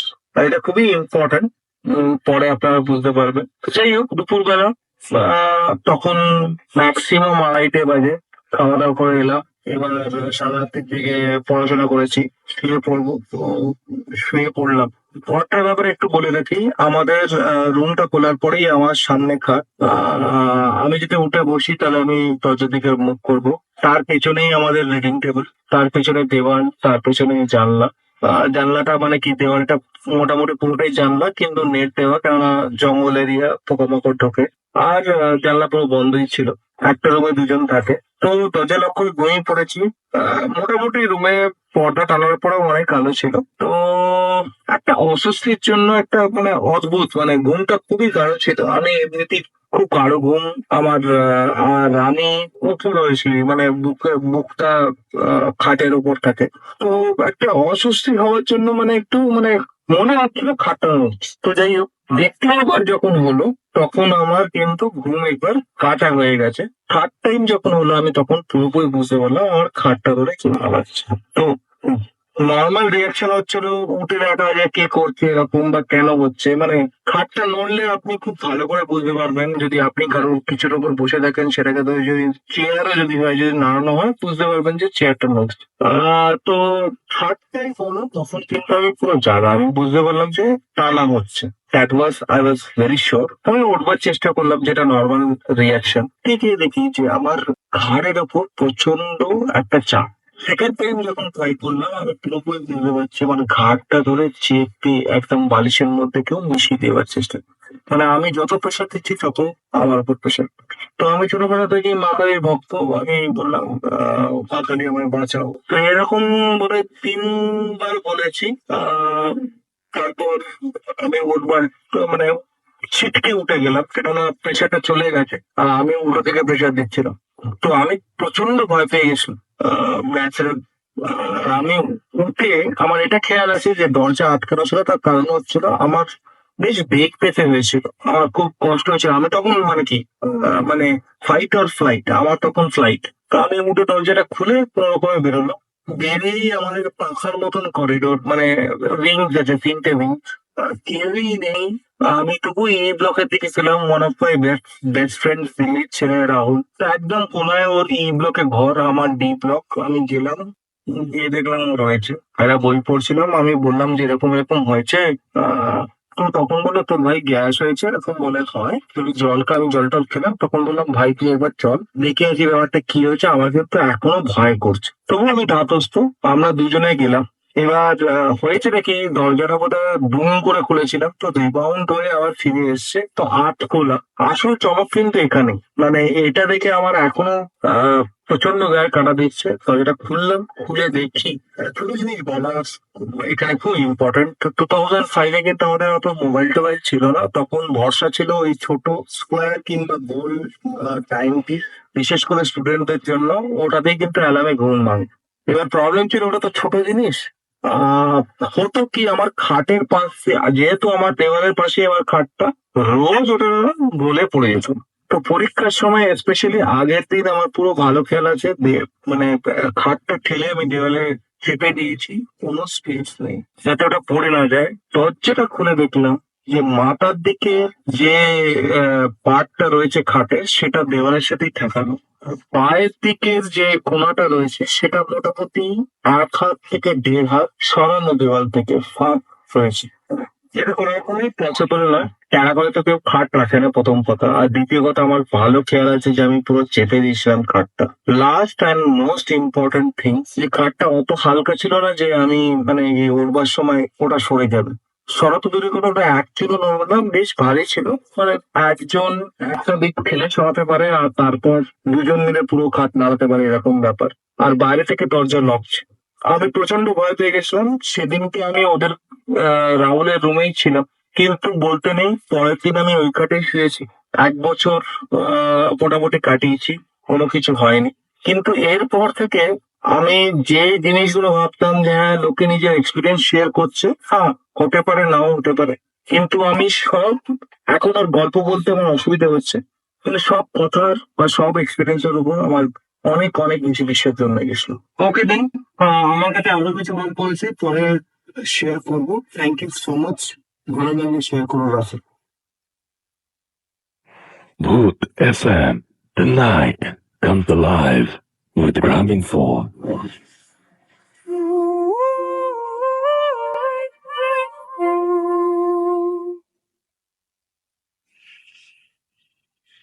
Yes, the night comes live with coming phone. শুনছেন রেডিও ফুর্তি, আর চলছে ভূত এফএম। ঘড়িতে সময় রাত 1টা। 1টা ঘন্টা চলে গেল এবং আরো একটা নতুন আওয়ার, ব্র্যান্ড নিউ আওয়ার, সেই আওয়ারে আপনাদের সবাইকে স্বাগত জানাচ্ছি। এবং সেই সাথে আরো একবার জানিয়ে দিচ্ছি, আমাদের ইমেল করতে হলে আমাদের ইমেল অ্যাড্রেস হচ্ছে bhutfm@radiofurti.fm, which is bhutfm@radiofurti.fm। আপনার নাম, ঠিকানা এবং ফোন নাম্বার সহ আপনার জীবনে ঘটা বা আপনার জানা সেরা ঘটনা লিখে পাঠিয়ে দিন আমাদের কাছে। ঘটনার শুরুতে অবশ্যই উল্লেখ করুন যে ঘটনাটা আপনি স্টুডিওতে এসে শেয়ার করতে চান, নাকি আপনি চান আপনার ঘটনা আমরা পড়ে শোনাই। আর যারা দেশের বাইরে রয়েছেন তারা সরাসরি অডিও ক্লিপ শেয়ার করতে পারেন বা সরাসরি লিখেও পাঠাতে পারেন আমাদের ঘটনা। তো আমরা এখন যেটা করব সেটা হচ্ছে আমাদের ফেসবুকের লিঙ্কটাও বলে দিচ্ছি, www.facebook.com/radiofurti and www.facebook.com/bhutfm.raffle। এই দুটো পেজে গিয়ে আমাদের যে পোস্ট রয়েছে সেখানে লাইক দিন, কমেন্ট করুন, শেয়ার করুন এবং আরো মানুষকে জানিয়ে দিন ভূত এফএমের কথা এবং তাদেরকে ঘটনা পাঠাতে উৎসাহিত করুন। ইমেল অ্যাড্রেসটা একটু আগে শেয়ার করছি, কিছুক্ষণের মধ্যে আবারও শেয়ার করবো ইনশাল্লাহ। সেই পর্যন্ত আমাদের সঙ্গে থাকুন। এখন যেটা করব সেটা হচ্ছে একটা ইমেইলে যাব এবং এই ইমেইলটি আমাদের একজন যিনি রেগুলার লিসেনার তিনি পাঠিয়েছেন এবং তার মতো করে পড়ার চেষ্টা করছি আমি। আসসালামু আলাইকুম রাসেল ভাই, আপনি সবসময় ভারতের দলে থাকুন, সেটাই দোয়া করি। আমি সাদি, ঘোড়াশাল বিদ্যুৎ কেন্দ্র নরসিংদী থেকে লিখছি। অনেকদিন পর আবারও ভূত এফএমের জন্য ঘটনা লিখছি। এই ঘটনাটি দীর্ঘদিন যাবৎ ঘটে চলেছে আমার সঙ্গে। ঘটনাটি সবার কাছে কতটা ভয়ের মনে হবে জানি না, তবে আমি এখনো এর কোনো সমাধান খুঁজে পাচ্ছি না। ঘটনাটি আমরা বর্তমানে যে বাসায় থাকি সেই বাসাকেই কেন্দ্র করে। বাসার নাম, ঠিকানা আমি ঘটনার একদম নিচে উল্লেখ করছি। যেহেতু এটা একটি আবাসিক এলাকা, তাই অনুরোধ করব বাসার ঠিকানা না পড়ার জন্য। শুরুতেই বলছি, আমার পক্ষে ভূত এফএমে আসা সম্ভব নয়, তবে একদিন ইনশাল্লাহ আসবই। আর কথা বাড়াবো না, আমি সরাসরি ঘটনায় চলে যাচ্ছি। আমি, আব্বু, আম্মু ও আমার ছোট বোনকে নিয়ে আমাদের পরিবার। আব্বুর চাকরি সূত্রে আমরা ঘোড়াশাল বিদ্যুৎ কেন্দ্রে আবাসিক এলাকায় 20 বছর যাবৎ বসবাস করছি। 2011 সালের 20 সেপ্টেম্বর আমরা আমাদের আগের বাসাটি পরিবর্তন করে আমাদের বর্তমান বাসাটিতে উঠি। ঘটনা শুরু হয় এরপর থেকেই। বাসায় ওঠার 3 দিন পর 23 সেপ্টেম্বর রাত 8টা, বাসার সবাই তখন বাইরে গিয়েছিল। আমি তখন বাসায় একা। হঠাৎ আমি একটা ঘ্রাণ পেলাম।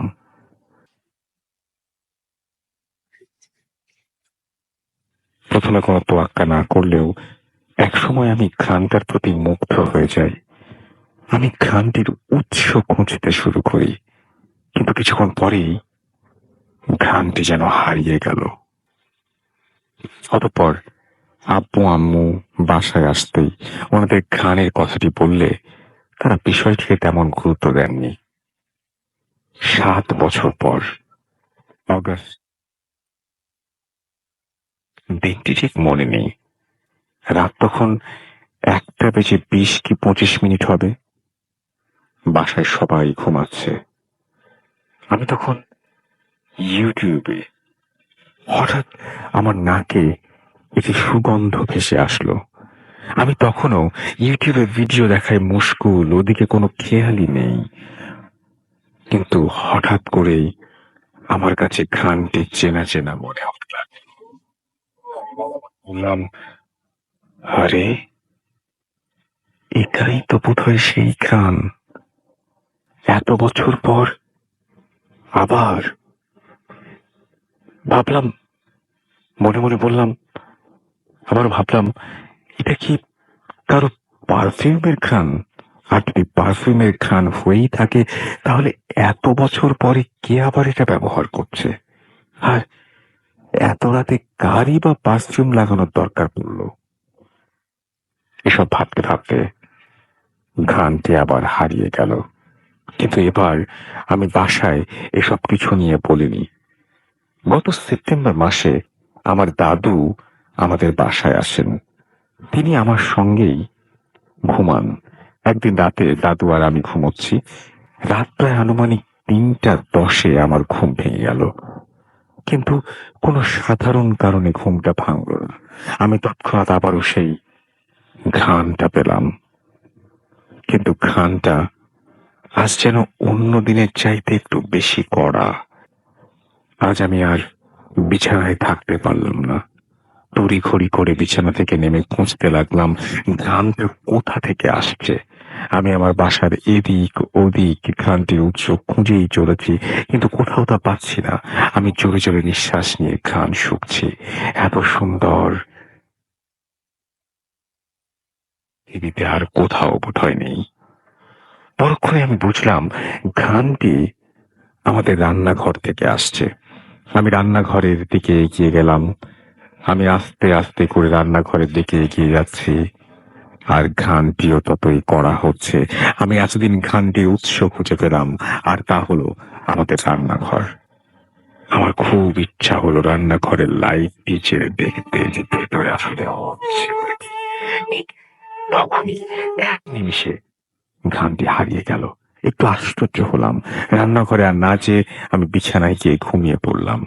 পরের দিন সকালে দাদুকে গত রাতের ঘটনাটি বলতেই দাদু বললেন, এমন যদি আবার কখনো হয়, তাহলে আমি যেন ঘ্রাণটিকে পাত্তা না দেই।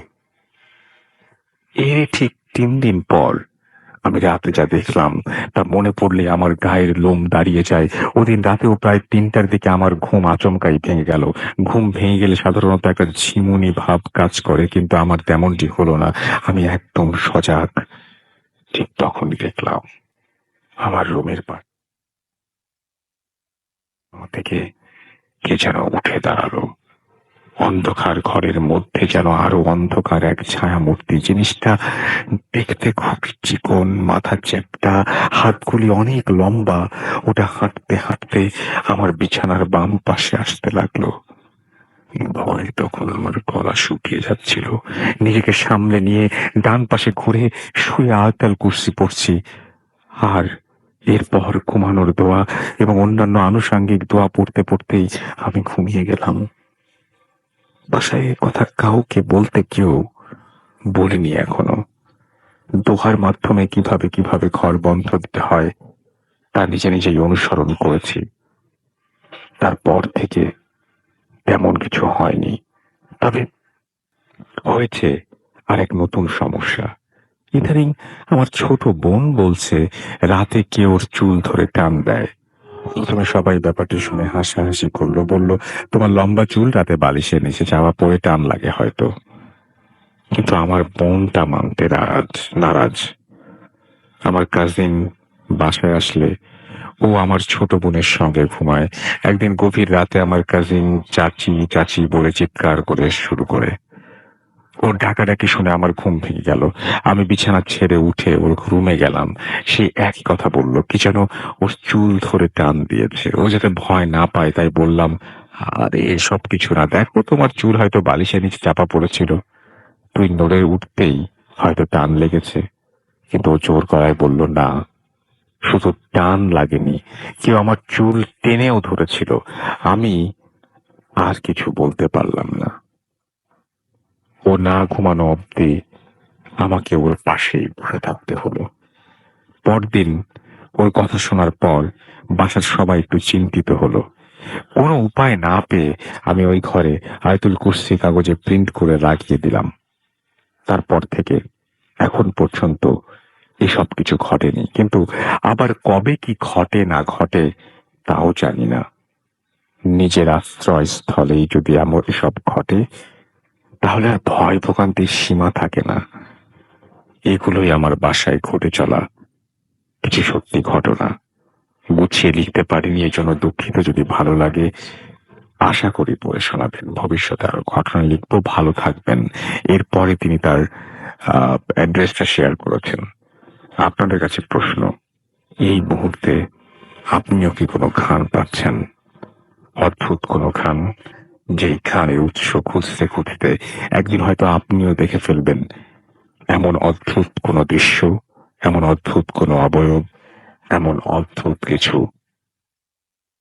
যা সারা জীবন আপনার চেতনায় বা আপনার স্মৃতিতে আগলে থাকবে, আপনার স্মৃতিকে আগলে রাখবে। জানাবেন আমাদেরকে। আমরা চলে যাব আমাদের অতিথির কাছে। আমাদের নতুন একজন অতিথি আছেন। আপনার নামটা প্লিজ একটু ফার্স্টে শেয়ার করবেন, তারপর আপনি কোথা থেকে এসেছেন সেটা একটু জানতে চাইবো। আপনার ঘটনায় যাব। Thanks, Rafael bhai, for inviting me. Most I am NK Badhon, Mohakhali থেকে এসেছি। আমার হোম টাউন টাঙ্গাইল। ওকে। আমি সরাসরি ঘটনা চলে যাচ্ছি। তো ঘটনাটা আমার দাদু ভাইয়ের সাথে ঘটা। উনি একটা স্কুলের প্রতিষ্ঠাকালীন টিচার ছিলেন। হুম তো ওনার আগে আমি ওনার বর্ণনাটা দিতে যাচ্ছি। তো আমার দাদু ভাই ছোটবেলা থেকে অনেক সাহসী ছিলেন। হুম তো উনি দেখা হয়ে গেছে যে বিভিন্ন ধরনের কাজ করতেন, প্লাস উনি তুলারাশি একজন মানুষ ছিলেন। তো আমরা সবাই জানি যে তুলারাশি মানুষরা অনেক কিছু করতে পারে। সো ইন্টারেস্টিং বশত দাদু ভাইয়া ছোটবেলায় বেশ কিছু কাহিনী শেখা শুরু করেছিলেন। তো এক পর্যায়ে তিনি যখন দেখলেন যে এসব জিনিসের জন্য অনেক বেশি স্যাক্রিফাইস করা লাগে, তো তিনি জিনিসটা থেকে দূরে সরে আসতে লাগলেন। সরি। তো দাদু ভাইয়ের কাহিনীটা শুরু হয়েছে, কাহিনীটা অ্যাবাউট 1986 এর দিকে। তো দাদু ভাই তার অনেক শখ ছিল যে তিনি মাছ মারতেন। রাতের বেলায় মাছ মারতেন। দেখা যেত যে যেদিন শুক্রবার ছিল, স্কুল অফ থাকতো, তার আগের দিন রাতে সবাই মিলে মাছ ধরতে বেরোতেন। তো এরকম এক বৃহস্পতিবারে দাদু ভাইয়া স্কুল থেকে ফেরার পরে আশেপাশের বাড়ির যে লোকজন ছিলেন তারা আসলেন দাদু ভাইয়ের কাছে। তো বলতেছেন যে মাস্টার সাহেব, বর্ষাকাল তো বিলে পানি আসছে, চলেন আমরা আজকে রাতে মাছ ধরবো। তো দাদু ভাইয়া এক কথায় রাজি যে আচ্ছা ঠিক আছে, আমরা রাতে খাওয়া দাওয়ার পরে বের হবো আর কি। তো 7-8টার দিকে আস্তে আস্তে সবাই খাওয়া দাওয়া শেষে আমাদের বাড়ির উঠানে সবাই জড়ো হলো। 4-5 জনের মতো আসলো, দাদু সহ 6 জন। তো দাদু ভাইয়া তার মাছ ধরার বিভিন্ন যন্ত্রপাতি ছিল, তার মধ্যে একটা ছিল কোচ, যেটা পানিতে থ্রো করে মাছ ধরে আর কি। তো দাদু ভাই সেটা ইউজ করার জন্য নিলেন। আর মাছ রাখার জন্য একটা ঝুড়ি নিলেন, যেটা আপনার কোমরে বাঁধা যায়। তো এসব নিয়ে জিনিসপত্র নিয়ে সবাই একসাথে রওনা হলেন। তো রাতটা ছিল পূর্ণিমা রাত, মোটামুটি সবকিছুই স্বচ্ছ ছিল। দাদু ভাইয়েরা গল্প করতে করতে আগাচ্ছেন। তো আমাদের গ্রাম থেকে কিছুটা দূরে এগিয়ে গেলেই বিলটা পড়ে আর কি। বিলে পাড়ি রাস্তাটা আছে। তো সবাই একসময় বিলের পাড়ে চলে গেলেন, আস্তে আস্তে পানিতে নামলেন। নামার পরে সবাই গল্প করতে করতে আস্তে আস্তে আগাচ্ছে। এক সময় হঠাৎ করে দাদু ভাই খেয়াল করেন তার ঠিক পেছন দিকে বেশ কিছু মাছের আনাগোনা দেখা যাচ্ছে। তো রাসেল ভাই ওই টাইমে দাদু ভাই সবাইকে ডাক দিলেন, সবাই একটু সামনে ছিলেন। তো দাদু ভাই আস্তে আস্তে দেখতে দেখতে আগাচ্ছিলেন, সবাইকে ডাক দিলেন, তোমরা এদিকে আসো, এখানে ভালোই মাছ দেখা যাচ্ছে। তো দাদু ভাই আর খেয়াল করেননি ওরা ডাকটা শুনেছি কি শুনেনি। দাদু ভাই জাস্ট পাশের দিকে মুভ করে মাছ ধরা শুরু করতেছেন। তো ওরা সামনে আগায় যাচ্ছে, এক সময় মাছ পাচ্ছে না তেমন একটা। এক সময় খেয়াল করে যে দাদু ভাইয়ের কথাবার্তা শোনা যাচ্ছে না। তো দাদু ভাইয়ের দিকে পেছন দিকে ফিরে দেখলেন যে দাদু ভাইয়া বেশ কিছু দূরে তো অদ্ভুত রকম একটা কাজ করতেছেন। উনি পানিতে থ্রো করছেন, ওনার মাছ ধরার যে যন্ত্রটা আছে, তো ওটা তুলতেছেন। বাট কোনো মাছ ছিল না সেখানে। দাদু ভাইয়া জাস্ট সেটা সামথিং ওখান থেকে কিছু একটা ছাড়িয়ে ওনার ঝুড়িতে রাখতেছেন। তো এটা দেখে সবাই বুঝলো যে কিছু একটা হচ্ছে দাদু ভাইয়ের সাথে। তো ওই মুহূর্তে দাদু ভাইয়ের সাথে যেটা হচ্ছিল, দাদু ভাইয়া দেখতেছেন যে সামনে প্রচুর মাছ। তিনি যে কয়বারই থ্রো করতেছেন তার যন্ত্রটা, সেই কয়বারই তার ওখানে মাছ আটকে আসতেছে। তিনি মাছ নিয়ে ঝুড়িতে রাখতেছেন। বাট দাদু ভাইয়ের মাথায় কখনো খেলে নাই আমি যে এত মাছ ধরতেছি, তো সো আমার ঝুড়িটা তো ভারী হয়ে যাওয়ার কথা, যেহেতু সেটা তার কোমরের সাথে বাঁধা ছিল। প্লাস আমার ঝুড়িটা একসময় ভরে যাওয়ার কথা। তো এক সময় দাদু ভাই খেয়াল করলেন যে মাছগুলি মাঝখান থেকে সরে যাচ্ছে। দাদু ভাই ইউজুয়াল নিয়ে আর কি ব্যাপারটা ইউজুয়ালি। তো হঠাৎ করে সরে গিয়ে একটা সার্কেলের মতো স্পেস হলো, ওখান থেকে পানির নিচ থেকে চুল ওঠা শুরু করছে। তো দাদু ভাইয়া বুঝলেন যে হয়তো সামথিং ইজ রং হিয়ার। তো দাদু ভাইয়া দেখলেন যে জাস্ট একটা কাটা মাথার পেছনের অংশ পানিতে ফ্লোট করতেছে। তো দাদু ভাইয়া একটু একটু ভয় পেলেন, বাট উনি তো এসব মাঝে মাঝে ফেস করতেন। তো তিনি সাহস করে বললেন যে তুই যদি আমার হাতে আজকে মরতে না চাস, তুই যেভাবে আসছিস সেভাবে চলে যা। তো এরপর রাসেল ভাই ওই জিনিসটা কোনো কিছু করেনি, জাস্ট ওটা যেভাবে আসছিল সেভাবে ডুবে গেল আর কি। তো দাদু ভাইয়া ওই সময়ে মানে শুনতে পাচ্ছেন যে পেছন থেকে ডাকতেছে ওনার সাথে যারা মাছ ধরতে আসছে। তো ওনারা তাড়াতাড়ি আসলো এদিকে, বলতেছে যে মাস্টার সাহেব কি সমস্যা, আপনি এভাবে করতেছেন কেন? তো বললো চলো আগে পাড়ে উঠি, অবস্থা বেশি ভালো না, মনে হচ্ছে কিছু একটা হবে আর কি। তো সবাইকে নিয়ে দাদু ভাই পাড়ে উঠলেন, ওনাদেরকে কাহিনীটা বললেন যে আমার সাথে এটা হয়েছে, তো আজকে চলো চলে যাই, আর কি মাছ ধরবো, পরে একদিন আসবোনি। তো দাদু ভাই বাসায় ব্যাক করলেন অ্যাজ ইউজুয়াল। দাদু ভাইয়ের সাথে কোনো সমস্যা হয়নি এর মাঝখানে। তো 1.5-2 মাস চলে গেছে, এটা কোনো সিরিয়াস কাহিনীও না দাদু ভাইয়ের জন্য যে আমার মনে রাখতে হবে। তো এক সময় 1.5 মাস কি 2 মাসের পর, 2 মাসের পরে দাদি একদিন ওনার বাবার বাড়িতে গেছেন। তো দাদি চলে যাওয়ার পর দাদু ভাই বাসায় একা, আমার চাচা যারা ছিল সবাইকে নিয়ে চলে গেছেন। তো দাদা স্কুল থেকে ব্যাক করে রাতে খাওয়া দাওয়া করে 9টা-10টার দিকে শুয়ে পড়ছেন। তো হঠাৎ করে রাত 11টার দিকে দাদুর বাসায় নক আর কি। দাদু ভাইয়ের দরজা খুলে দেখেন যে ওনার যে শালা আছে উনি আসছেন। তো উনি বলতেছেন যে দুলা ভাই আপনার শাশুড়ির অবস্থা তো ভালো না, তো উনি যে কোনো সময় চলে যেতে পারেন, আপনি কাইন্ডলি আমার সাথে একটু আসেন, ওনার মা আপনাকে দেখতে চাইছে, মারা যাওয়ার আগে তাকে দেখতে চায়। তো দাদু ভাইয়া তো সো সিরিয়াস সেই সময় এই একটা সিচুয়েশন। দাদু ভাইয়া জাস্ট ওনার তখন স্মোক করতেন, সিগারেটের প্যাকেটটা নিলেন, লাইটারটা নিলেন, নেওয়ার পর ওনার পাঞ্জাবি পরে বের হয়ে গেলেন সাথে সাথে শালার সাথে। তো দাদু ভাইয়া খুব রাশের মধ্যে আছেন, তাড়াতাড়ি যাচ্ছেন। তো উনি খেয়াল করতেছেন যে দাদু ভাইয়ের যে শালা ছিল উনি বারবার পেছনে বয়ে যাচ্ছেন। তো দাদু ভাইয়া মনে মনে বলতেছে যে আরে বেটা তোর মা অসুস্থ, যে কোনো সময় চলে যেতে পারে, তুই বললি তোর টান থাকবে না একটা, তুই বারবার পেছনে বয়ে যাচ্ছিস কেন? তো দাদু ভাই ভাবতেছে এটা আবার যে গ্রামের মানুষ হয়তো বা কাজ টাজ করছে, টায়ার্ড, হাঁটতে পারতেছে না। তো দাদু ভাইয়া জাস্ট একটা সিগারেট ধরালেন, ধরানোর পরে পেছনে তাকে জাস্ট বলবেন যে তুমি এত ধীরে হাঁটতেছো কেন, তাড়াতাড়ি হাঁটো। তো এই মুহূর্তে দাদু ভাই দেখেন যে পুরো রাস্তা ফাঁকা, কেউ নাই রাস্তায়। তো দাদু ভাইয়া হঠাৎ করে নিজেকে ওই যে বিলে পাড়ের রাস্তাটা, ওই একটা রাস্তা ছিল আমাদের গ্রামে, ওই রাস্তাটা পাশে আবিষ্কার করলেন। তো দাদু ভাইয়া বুঝতে পারলেন যে জায়গাটা তো ভালো না, আমি আগেও বেশ কিছু জিনিস ফেস করেছি এখানে, তো আমার তাড়াতাড়ি মুভ করতে হবে জায়গাটা থেকে। দাদু ভাই অ্যাজ ইউজুয়াল আগাচ্ছেন, দোয়া দূর পড়তে পড়তে আগাচ্ছেন, হালকা হালকা ভয় পেয়েছেন আর কি। তো সামনে যেতেই একটা বাঁশঝাড় পড়ে, তেমন একটা হন্টেড প্লেস না। তো বাঁশঝাড়টা ক্রস করার পরে রাস্তার একপাশে একটা বড়ই গাছ, একপাশে একটা তেঁতুল গাছ। তো গাছ দুটো এখনো আছে, বাট ওই টাইমে রাস্তার আশেপাশে কোনো বাড়ি ছিল না, যেহেতু বিলের পাড় ছিল আর কি। তো প্রত্যেক বছর বন্যায় সেটা ভেসে যেত, বাট এখন বাড়িঘর হয়েছে। তো আহ, দাদু ভাই হঠাৎ করে লক্ষ্য করলেন ওনার মাথার উপর দিয়ে একটা বাতাসের ঝাপটা গেল, বাট তিনি কিছু দেখতে পেলেন না। তো ঝাপটা গিয়ে তিনি হাঁটছেন, ওই গাছ দুটো সামনে আসছেন। তো হঠাৎ করে লক্ষ্য করলেন যে রাস্তার দুই পাশে দুইটা গাছ, দুইটার উপরে দুইটা পা।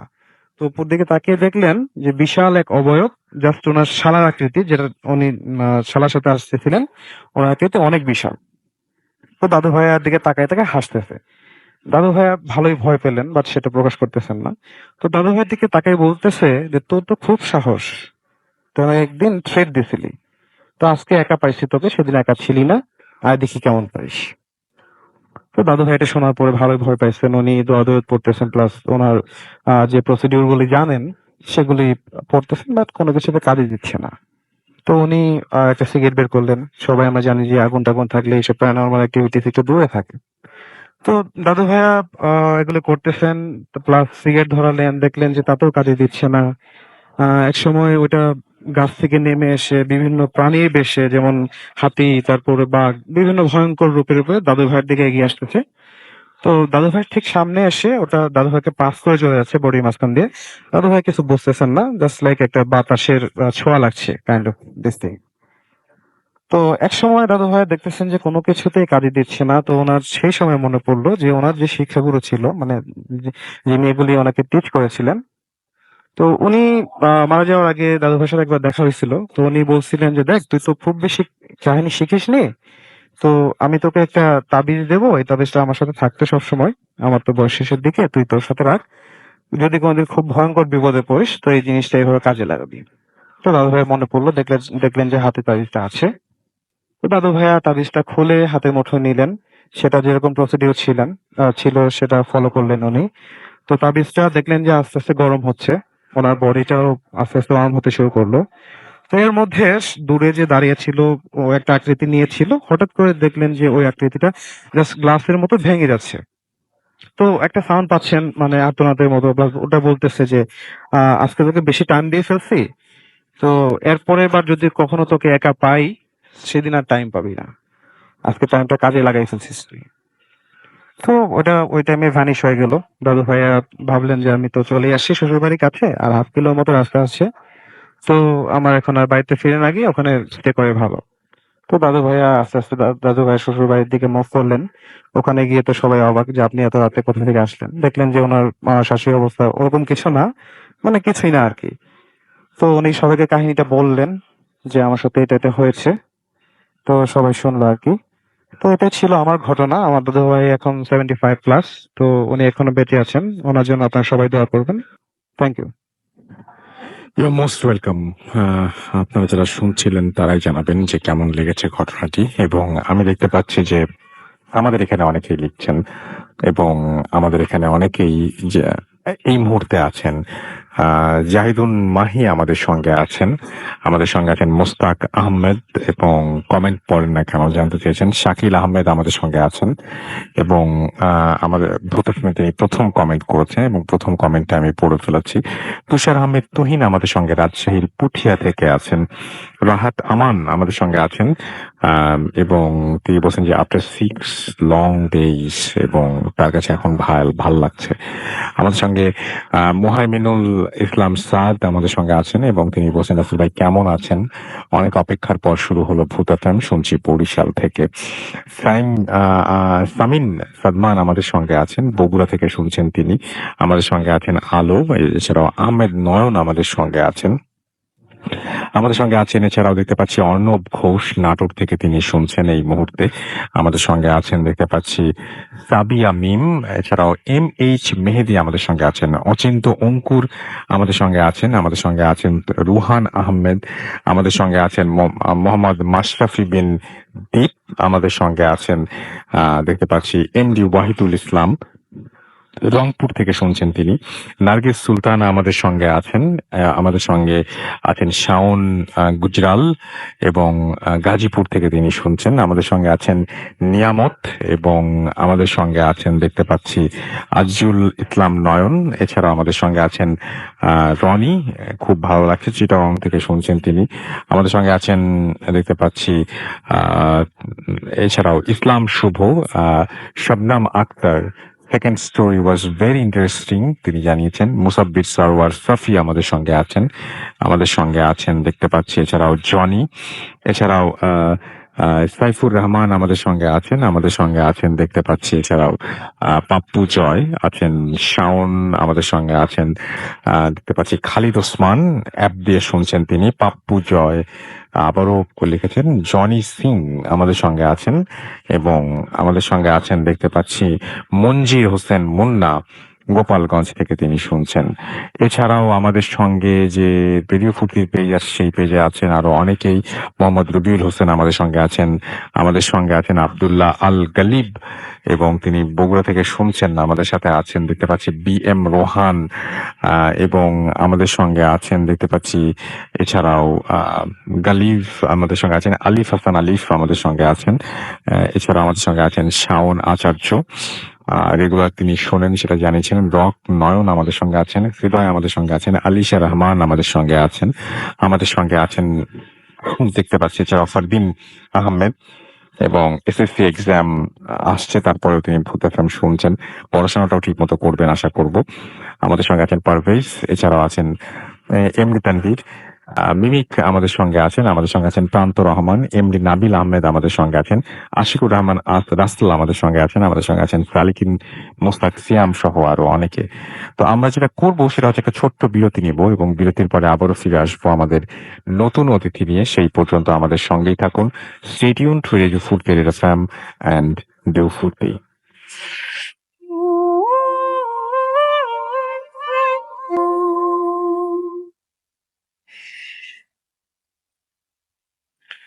Yes, the night comes alive with Gramophone. You are listening to Radio Food Career FM. আমি রাসেল আছির সাথে, আমার সাথে রয়েছেন মাসুম ভাই এবং আজকের অতিথিরা। আপনাদের সবাইকে আরো একবার স্বাগত জানাচ্ছি ফুড এফএম এবং সেই সাথে আপনাদেরকে জানিয়ে দিচ্ছি যে আমাদের ইমেল অ্যাড্রেস হচ্ছে foodfm@radiofoodki.fm, which is phwtfm@radiofoodki.fm। আপনার নাম, ঠিকানা এবং ফোন নাম্বার সহ আপনার জীবনে ঘটে যাওয়া বা আপনার জানা সেরা ঘটনা লিখে পাঠিয়ে দিন আমাদের কাছে। ঘটনার শুরুতে অবশ্যই উল্লেখ করুন যে ঘটনাটি আপনি স্টুডিওতে এসে শেয়ার করতে চান নাকি আপনি চান যে আপনার ঘটনা আমরা পড়ে শোনাই। আর যারা দেশের বাইরে আছেন তারা সরাসরি অডিও ক্লিপ পাঠিয়ে দিতে পারেন বা লিখেও পাঠাতে পারেন আমাদের ঘটনা। তো আমাদেরকে এখন যিনি আরো একটা ঘটনা শোনাবেন তার সাথে আপনার একটু পরিচয় করে দিয়ে আপনার নামটা প্লিজ একটু বলবেন, কোথা থেকে এসেছেন, কাছ থেকে বলতে হবে এবং তারপরে আপনার ঘটনায় যাবো আমরা। আমার নাম হচ্ছে রাকিবুল ইসলাম, আর আমি হচ্ছি ঢাকা ক্যান্টনমেন্ট থেকে আসছি, আর হোম ডিস্ট্রিক্ট ভোলা বরিশাল। জি, শুনি আপনার ঘটনা। ভাইয়া, ঘটনা বলার আগে আমি একটু একটা হ্যাপি মোমেন্টের কথা বলবো। সেটা হচ্ছে 2015 সালের আপনাদের একটা স্পেশাল এপিসোড ছিল, সেটা হচ্ছে 13 ফ্রাইডে। তো আমি আগে রেগুলার ভূতগান শুনতাম। তো ওই দিন আমার আম্মু হঠাৎ করে বলছে যে কি করতেছিস, তো আমি বললাম যে ভূতগান শুনছি। বলছে কি, দেখি তো একটু। তো ওই দিন আমার আম্মু আর আমি একসাথে ভূতগান শুনছিলাম। তো তারপরের দিন আমার আম্মু আর কি মারা যান। তো সবাই আমার আম্মুর জন্য দোয়া করবেন। আচ্ছা, তো আমি আমার ঘটনায় চলে যাচ্ছি। আমার ঘটনা স্যাড একটা ব্যাপার, যাই হোক। জি, আপনার ঘটনা। ওই দিনটা ছিল আর কি আমার জন্য খুব বেস্ট। একসাথে দুজনে হেডফোন দিয়ে, মানে আমার কানে একটা হেডফোন, আমার আম্মুর কানে একটা হেডফোন। তো এর জন্য একটু শেয়ার করলাম। ওকে, তো ঠিক আছে, আর ধন্যবাদ ভাই আমাকে এখানে ডাকার জন্য। তো আমি আমার ঘটনায় চলে যাচ্ছি। সেটা হচ্ছে আমার বড় কাজিনের সাথে এই ঘটনাটি ঘটছে আমাদের গ্রামে। আমাদের গ্রাম হচ্ছে ভোলা জেলার বোরহানুদ্দিন উপজেলার ছোটমণিকা গ্রামে। আচ্ছা। তো ওই দিন ছিল শীতের শীতের ইয়া ছিল, মৌসুম ছিল। তো আমার ভাইয়া হচ্ছে বাসা থেকে মানে বাজারে যায়। তো ওই দিন বেসিক্যালি আমাদের গ্রামে হাট বসে আর কি, সপ্তাহে 2 দিন। সেটা হচ্ছে রবিবার আর বুধবার। তো ওই দিন কোনো হাটবার ছিল না, বাট আমার ভাই এমনিতেই বাজারে গেছে হচ্ছে মানে মুভি দেখতে, কারণ আমাদের গ্রামে বিদ্যুৎ ছিল না, বাট বাজারে বিদ্যুৎ ছিল। আচ্ছা। তো ভাইয়া মুভি দেখতে দেখতে এখানে ঘুমিয়ে পড়ে। তারপর রাত্রে 10টার দিকে একজন ডেকে বলে যে তুই এখানে, বাট তোর মামা তো মারা গেছে। তো ভাই এটা শুনে তো খুব অবাক। তারপর দেখে যে ঘড়িতে রাত 10টা বাজে। তো একবার ভাবে যে হ্যাঁ, এত রাত্রে মানে কিভাবে যাব। আর বলে রাখা ভালো যে আমাদের বাড়ি থেকে বাজার হচ্ছে প্রায় 3 কিলোমিটার দূরে, আর প্রচুর অন্ধকার রাত। তারপরে হচ্ছে তো ভাইয়ের হাতে একটা রেডিও ছিল, তখনকার যে মানে রেডিও গুলো ছিল, বড় বড় রেডিও। তো ভাইয়া বললো যে সমস্যা নেই, রেডিও শুনতে শুনতে চলে যাব। তো আরেকটা কথা হচ্ছে যে আমাদের মানে বাজার থেকে বাড়িতে আসার 2টা ওয়ে আছে। একটা হচ্ছে নদীর পাড় দিয়ে, আমাদের তেঁতুলিয়া নদীর পাড়ে হচ্ছে গ্রাম। তো এই তেঁতুলিয়া নদীর পাড় দিয়ে একটা নতুন বেরিয়ে করছে, ওই একটা রাস্তা। আর একটা হচ্ছে একটু ভিতর দিয়ে। তো ভাইয়া চিন্তা করলেন যে এত রাত আমি নদীর পাড় দিয়ে যাবে কিনা কি হয়, এই চিন্তা করে তিনি বললেন যে আমি ভিতরের রাস্তা দিয়ে যাই। তো ভাইয়া ভিতরের রাস্তা দিয়ে যেতে লাগলেন। আর ভিতরের রাস্তা দিয়ে মোটামুটি একটু দূর, আর রাস্তাটাও অনেক মানে একটু ডেঞ্জারাস যাবে, কারণ হচ্ছে 2 দিকে বাগান, মাঝখানে রাস্তাটা। তো ভাইয়া রেডিও শুনতে শুনতে যাচ্ছিল। আর ওই রাস্তাতে একটা হন্টেড প্লেস আছে, যেটা হচ্ছে হালাদার বাড়ি। ওই এলাকার যারা তারা চিনবেন অবশ্যই। তো ওই হালাদার বাড়ির মোড় বলে ওইটাকে। তো ওই হালাদার বাড়ির মোড়টা এত ভয়ঙ্কর কারণ হচ্ছে ওইখানে আশেপাশে তেমন একটা বাড়ি নেই, বাট 2 পাশেই বড় বড় বাগান। তো মানে চোখ গেলে কোনো বাড়িটাই পড়ে না এবং প্রচন্ড ঘন অন্ধকার। তো ওইখানে গিয়ে ভাইয়ার রেডিওটা হঠাৎ অফ হয়ে যায়। আচ্ছা। আর ভাইয়া হচ্ছে মানে তেমন একটা ভয়টাই পায় না, কারণ হচ্ছে ভাইয়ার এক পা একটু খোঁড়া। আর বলা হয়ে থাকে যারা খোঁড়া মানে তাদের কাছে নাকি ভূত টুত তেমন একটা আসে না। আচ্ছা, এটা তো জানতাম না। তারপরে হচ্ছে ভাইয়া বলল যে আমি যদি এখন রাস্তার মধ্যে বসে বসে রেডিও ঠিক করি, তাহলে যে কেউ যদি আমাকে দেখে তাহলে সে ভয় পাবে, কারণ ওই জায়গাতে এমনিতেই কেউ যায় না। আর হুম। যদিও ভাইয়ের মতো এরকম কোনো অ্যাক্সিডেন্ট কাউ চলে আসে, তাও ভাইয়া দেখলে ভয় পাবে। তো এর জন্য ভাইয়া কি করলেন, রাস্তা থেকে একটু নেমে একটু মানে বাগানের সাইডে বসে ব্যাটারি খুললেন, আবার রেডিওটা ঠিকঠাক করলেন, দেখলেন যে এখন বাজে। তো ভাইয়া আবার হাঁটা শুরু করছেন। তো তার কিছু দূর হেঁটে যাওয়ার পরে হচ্ছে বিশাল বাঁশঝাড়, মানে অনেক বাঁশঝাড়গুলো। তো হঠাৎ করে দেখলাম যে অনেক বাতাস, এবং তারপর দেখলেন যে শো শো শব্দ অনেক।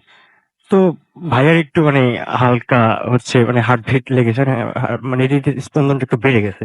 তো ভাইয়া বললো যে কি ব্যাপার, আমার এরকম হচ্ছে কেন, আমি তো এসব ভয় পাই না। তো এরপর ভাইয়া ফিল করতে লাগলেন যে তিনি হাঁটতে পারতেছেন না, মানে এর আগে খুব ভালোই জোরে জোরে হাঁটতেছিলেন, বাট এখন হাঁটতে পারতেছেন না, মানে কেউ হয়তো পা আটকিয়ে ধরতেছে এরকম ব্যবস্থা।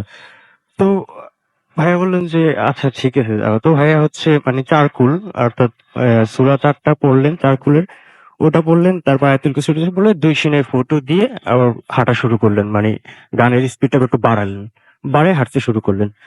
তো এইভাবে অনেক দূর হাঁটতে প্রায় হচ্ছে একেবারে বাড়ির সন্নিকটেই চলে আসছে।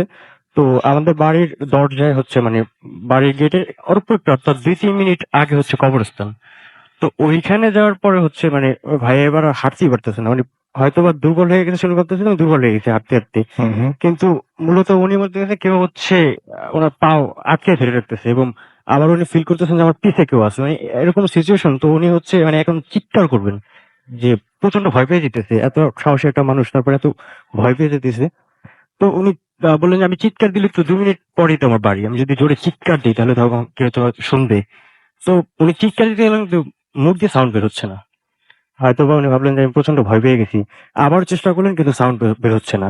মানে একেবারে কি ইয়ে হয়ে গেছে। তো তারপর উনি কি করলেন, হাতে যে রেডিওটা ছিল, রেডিওটা জোরে একটা মানে মাটিতে ছুঁড়ে মারলেন। তখন একটা মোটামুটি শব্দ হলো। তারপর দেখলেন যে না, সবকিছু ঠান্ডা, কিছুই নেই। তো তারপরে আবার রেডিওটা নিলেন, রেডিওর ভেঙে গেছে অবশ্য। তারপর হচ্ছে আহ বাড়িতে গেলেন। যাওয়ার পরে তো আমাদের হচ্ছে মানে বাড়ির যে বরিশালের বাড়ির যে ঘরগুলো, সেটা হচ্ছে তখন টিনের ঘর, চৌচালার ঘর পড়ে। হুম তো আমার মামার ঘর থেকে আমাদের আমার ঘরটা দেখা যাচ্ছিল, মানে বারান্দা দিয়ে, মানে জানালা দিয়ে, এক জানালা থেকে আরেক জানালা। তো ভাইয়া তখন ভাইয়ার রুমে গেলেন, রুমে গিয়ে ওই জানালার দিকে তাকালেন, দেখলেন যে মানে মামার রুমের ঘরে চোখ পড়ছে। তখন বললেন মামা তো মারা গেছে। তো তারপর দেখলেন যে মানে কেউ একজন ঝুঁকে আছে ওই রুমে। তো বললেন হয়তো বা মামার লাশের পাশে সবাই বসে আছে, তা আমি একটু যাই, যে দেখে আসি মামাকে। তো ওই রুমে গেলেন, দেখলেন ঘরের দরজা খোলা এবং কেউ নাই। তো এটা দেখে উনি একটু অবাক হয়ে গেলেন। আমি জানালা থেকে স্পষ্ট দেখছি কেউ একজন ঝুঁকে বসে আছে, বাট এখন কেউ নাই। তো তারপরে উনি দেখলেন যে আগরবাতিগুলো একেবারে নিভু নিভু অবস্থা, শেষ, মোমবাতি নিভে আছে। হুম তো পাশে মেস আছে, তো ম্যাচ ধরে উনি আবার আগরবাতি জ্বালালেন ২টা, এবং মোমবাতি জ্বালালেন। দেখলেন যে মামার যে মানে দেহটা, যে বুকের কাছে হচ্ছে তার ওই যে কাপড়টা দিয়ে যে ঢেকেছিল দেহটার, তো ওই কাপড়টা টেনে আবার মামার একেবারে মুখটা ঢেকে দিলেন। হুম তারপরে হচ্ছে উনি ভেতরের রুমে ঢুকলেন। তো দেখলেন যে মানে বড় রুমটাতে সবাই একসাথে শুয়ে আছে। তো উনি এই জিনিসটা একটু অবাক হলেন যে সবার তো আলাদা আলাদা রুম আছে, বাট সবাই একসাথে কেন শুয়ে আছে। মানে যারা বাড়ির বড় ছিল বা ছোট ছিল সবাই একই জায়গায় শুয়ে আছে। অনেকে মানে খাটেও শুয়েছে, কেউ নিচে শুয়েছে, বাট একই রুমে। তো উনি জিনিসটা মানে তেমন একটা কিছু ভাবলেন না। তারপরে ওই আগরবাতি মোমবাতি টোমবাতি সবকিছু জ্বালায় টালায় তারপর উনি নিজের রুমে চলে আসলেন। তো চলে এসে তখন হয়তো বা রাত আহ মোটামুটি ১টা বা ১:৩০টার মতো বা এরকম একটা টাইম। তো হুম উনি তখন মানে শুয়ে পড়লেন। একটু বলি, সেটা হচ্ছে উনি খাটে শুইছেন। তার উপরে হচ্ছে তোশক ছিল। তার উপরে হচ্ছে বিছানা চাদর ছিল। তারপর বালিশ ছিল। আর উনি শীতকাল ছিল যেহেতু উনি গেঞ্জি পরেই শুয়ে পড়লেন। প্যান্টও হুম পরা ছিলেন। হুম তারপর উনি হচ্ছে ল্যাপ ইউজ করছেন, কম্বল নিছেন। সবকিছু নিয়ে মোটামুটি ভালো একটা শুয়েছেন। শোয়ার সাথে সাথে উনি একটা টায়ার্ড ছিলেন, ঘুমিয়ে পড়লেন। তো হঠাৎ করে উনি জেগে উঠলেন। এ জাগলেন কারণ হচ্ছে আমাদের বাড়ির যে টিন ছিল, টিনের যে মানে শিশির জমে থাকে, সেই জমা শিশিরটা ওনার বুকে একবার মাঝখানে পড়ছে। তো উনি মানে হঠাৎ করে উঠেও একটু অদ্ভুত, মানে আতঙ্ক দিয়েছে যে আমার গায়ে তো শিশির পড়ার কথা না। কারণ হচ্ছে আমি আমার গায়ে গেঞ্জি আছে, তার উপরে হচ্ছে তোশক ল্যাপ আছে। তো এতগুলো ইয়ের পরে তো আমার শিশির মানে বুকে আসার কথা না। তো তারপর উনি মানে যেটা ফিল করলেন, মানে সেটা উনি নিজে ফিল করেও মানে অবাক হয়ে গেলেন। মানে এরকম মানে কিভাবে বোঝাবো, সেটা হচ্ছে যে ওনার গায়ে তো কিছু নাই, এবং হচ্ছে ওনার যে তোশক টোশক কিচ্ছু নাই, শুধু খাটটা পড়ে আছে, বালিশ, রেডিওটাও ছিল পাশে, সেটাও নাই। ওনার হাতের যে ঘড়ি ছিল, মানিব্যাগ ছিল, কিচ্ছু নাই। একেবারে উনি মানে অবাক, মানে পুরো প্রচন্ড ভয় পেয়ে গেছে, না হার্টবিট বেড়ে গেছে, যেটা কি হলো, কিভাবে সম্ভব, আমাকে কেউ মানে এরকমটা কোনো ঘটনা সম্ভব না।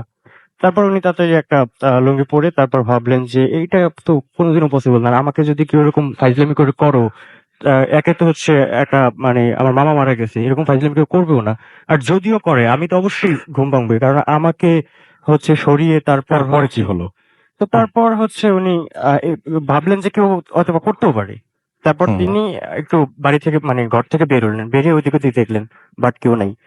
পরে উনি এই বিষয়টা হচ্ছে বাড়িতে যে আমাদের নানা হচ্ছে হুজুর ছিল, তো ওনার কাছে শেয়ার করে। তো উনি বলে যে যখন লাশ মারা যায় তখন নাকি লাশ ফেকক আসে তাকে খাওয়ার জন্য। হুম। তো যখন লাশকে খেতে আসে তখন ওই শব্দ শুনে যদি কেউ একা এক রুমে ঘুমায়, তো ওই দিন আমার ভাইয়া এক এক রুমে শুইছে, আর এর জন্য হচ্ছে সবাই একসাথে শুইছে। মূলত বিষয়টা সবাই জানতো, আমার ভাইয়া জানতো না। আচ্ছা। তো এর জন্য যদি ওই একা একজন শুনে দেখে আগে ওনাকে আর কি মারে, তারপর হচ্ছে লাশ খায়। তো আমার ভাইয়ের ভাগ্য ভালো ছিল যে উপরে শিশির পরে আর কি ভাইয়া বেঁচে যায়। তো এটাই ছিল আমার ঘটনা। Thank you so much. আপনার যে ঘটনার জন্য আপনাকে অনেক ধন্যবাদ। আমরা চলে যাব আমাদের আজকের যে শেষ অতিথি তার কাছে, এবং তার একটা ঘটনা আমরা শুনবো, এবং আশা করছি যে আপনারা আমাদের সাথেই থাকবেন। জি। থ্যাংক ইউ রাসেল ভাই, আসসালামু আলাইকুম। আশা করি আপনি ভালো আছেন। জি। আমার নাম মোহাম্মদ আমিনুল ইসলাম মাহিদ। আমি ঢাকার কচুঘাট থেকে এসেছি, ক্যান্টনমেন্ট। আর আমার বাড়িও বরিশালে। শুনি আপনার ঘটনা। যে ঘটনার দিন মানে ঘটনা যেদিন ঘটেছিল 2012 সালের ডিসেম্বর মাসের 31 তারিখে। তো আমরা ফ্রেন্ডরা মিলে এবং বড় ভাইরা মিলে একটা পার্টির অ্যারেঞ্জ করার চিন্তা ভাবনা করছিলাম। তো ওই অনুযায়ী আমরা সবকিছু প্রিপারেশন নিলাম। তো সন্ধ্যার দিকে আমি যখন আমাদের ওই ছাদে যখন গেলাম, মানে যেখানে আমরা সিলেকশন করছিলাম পার্টির অ্যারেঞ্জের, ওইটা ছিল আমাদের বিল্ডিং এর ছাদের, কচু ক্ষেতের কোন এক বিল্ডিং এর ছাদের। তো ওই ছাদে আমি সন্ধ্যার দিকে যখন উঠলাম, ওঠার পরে ওখানে আমরা দুইটা কুকুর পালতাম, বাচ্চা কুকুর। তো যখন আমি ওর ভিতরে ঢুকলাম, ছাদের গেট খুলে যখন ভিতরে ঢুকলাম, তো সাথে সাথে দুইটা কুকুরই আমার দিকে দৌড়ে আসলো। আসার পরে একটা কুকুর মানে উত্তর দিকে তাকায়া ঘেউ ঘেউ করতেছিল, আর আরেকটা কুকুর আমার পা ধরে টানতেছিল, মানে পায়ের যে বটা থাকে প্যান্টের, তো ওইটা ধরে টানতেছিল। তো টানতে টানতে একটা পর্যায়ে আমাকে গেটের দিকে নিয়ে যাচ্ছিল, আর আরেকটা কুকুর ওর মতো চিৎকার করতেছিল। তো এমন সময় আমি চিন্তা করলাম যে ওই কুকুরটা কেন চিল্লাচিল্লি করতেছে আর ও আমাকে কেন টানতেছে। পরে মনে মনে চিন্তা করলাম হয়তোবা ও এমন কিছু দেখছে যেটা আমি দেখতে পাচ্ছি না। তো এই চিন্তা কইরা তারপর আমি একটু অ্যাভয়েড করলাম, কারণ এই বিল্ডিং এ অনেক উইয়ার্ড টাইপের অ্যাক্টিভিটিস ঘটে, যেটা এর আগে শুনছিলাম বড় ভাইদের মুখে। তো ওই বিল্ডিং এর 6 নম্বর ফ্লোরে আমার ফ্রেন্ড শোভন থাকে। তো ওর আসার কথা ছিল, তো আমি এই পিলারের পাশে যা ওকে ডাক দিলাম, তারপরে ও উপরে আসলো। তারপরে ও উপরে আসার পরে আমরা কথাবার্তা বললাম কিভাবে কি করব। তো তারপরে বাসায় চলে গেলাম নাস্তা করার জন্য।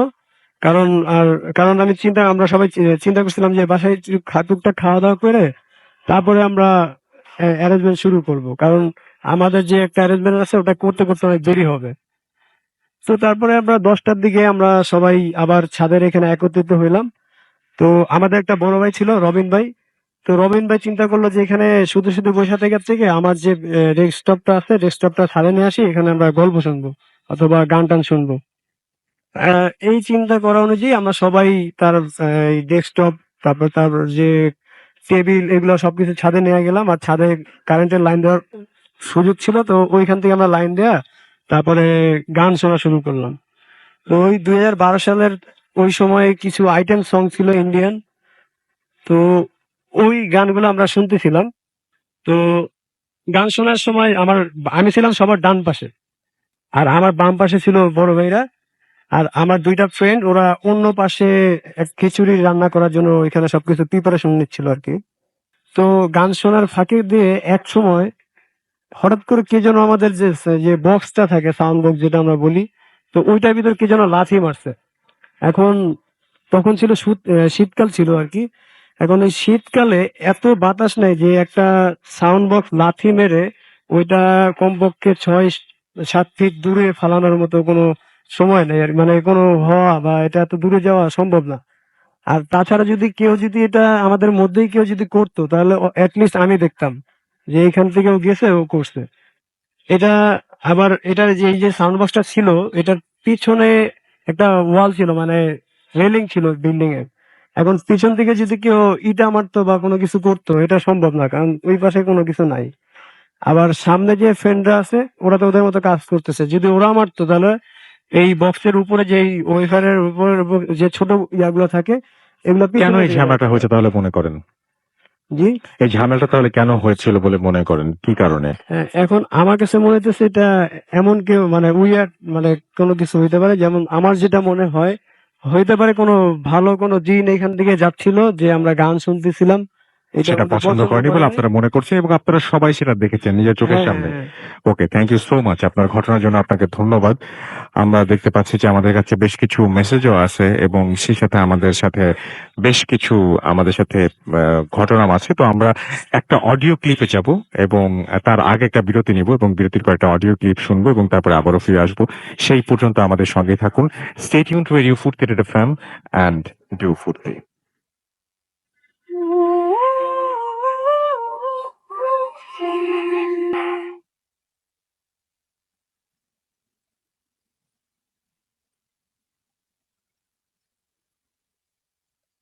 হ্যালো, আসসালামু আলাইকুম রাসেল ভাই। আমি রিজন ফরিদপুর থেকে বলছি। আপনাকে জিজ্ঞাসা করব না যে কেমন আছেন, কারণ আপনি সবসময় ভালো থাকেন এবং সবসময় ভালোর দলে। যাই হোক, আর কথা বাড়াবো না। আমার সঙ্গে ঘটে যাওয়া একটা ঘটনা। তখন আমি ক্লাস হেভি 9-এ পড়ি। হ্যাঁ, 9-এ পড়ি। আমাদের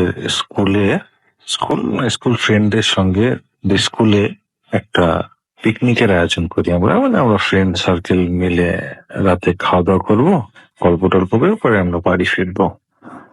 তো আমি ও আমার 4 ফ্রেন্ড, সঙ্গত কারণে ওদের নামটা উল্লেখ করছি না, তাদের মানে পারমিশনের একটা ব্যাপার আছে তো এর জন্য।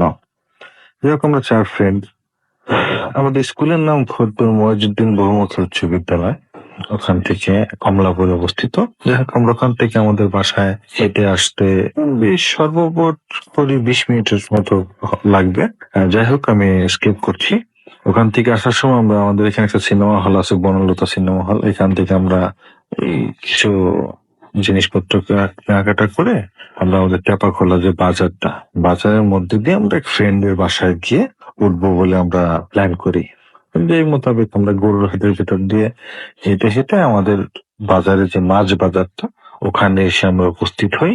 তখন আমাদের এক ফ্রেন্ড দেখে কি ওই মাছ বাজারে যে ড্রেন গুলো থাকে, ময়লা পচা পানি পচা মাছ টাছ থাকে, সেখানে কি যেন একটা মানে হামু দিয়ে, মানে যেটাকে আমরা বলি হামুদ দেওয়া বা উপর হয়ে কেমন যেন কি যেন একটা ড্রেনের মধ্যে মুখ দিয়ে কি যেন খাচ্ছে, মানে সামথিং মানুষের মতো মনে হয়, আবার কি যেন একটা অবয়ব।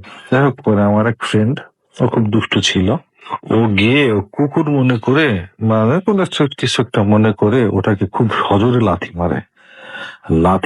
সেটা এমন বিভৎস ভাবে রাসেল ভাই আওয়াজ করে উঠে যে মানে আমরা স্বপ্নেও ভাবতে পারি নাই যে এটা কি। এখন লাথিটা খেয়ে মনে করেন যে প্রায় 5 থেকে 6 হাত, 5-7 হাত এমন হবে। তো দূরে গিয়ে ওটা পড়ার সঙ্গে সঙ্গে আমরা ভালো করে তাকিয়ে দেখি যে ওটা একটা বেটে বামুন যেগুলোকে বলে, সেগুলো ভাই পুরাটা মানে উলঙ্গর, গায়ে কিছু নেই, এরকম বিদঘুটে চেহারা। ভাই চেহারার বর্ণনা দিতে পারবো না। মুখে কেমন যেন একটা দাড়ি না ঠিক ওই কেমন যেন একটা দাড়ির মতো দেখতে, মানে উস্কো খুস্কো, চোখগুলা জ্বলতাছে, মানে সেই দাঁত না, মুখে কি যেন একটা মাছ, মানে পচা মাছ জাতীয় কি যেন, এমন ভাবে আমাদের দিকে তাকায় আছে, মনে করেন যে মনে হয় আমাদের মেরে ফেলবে।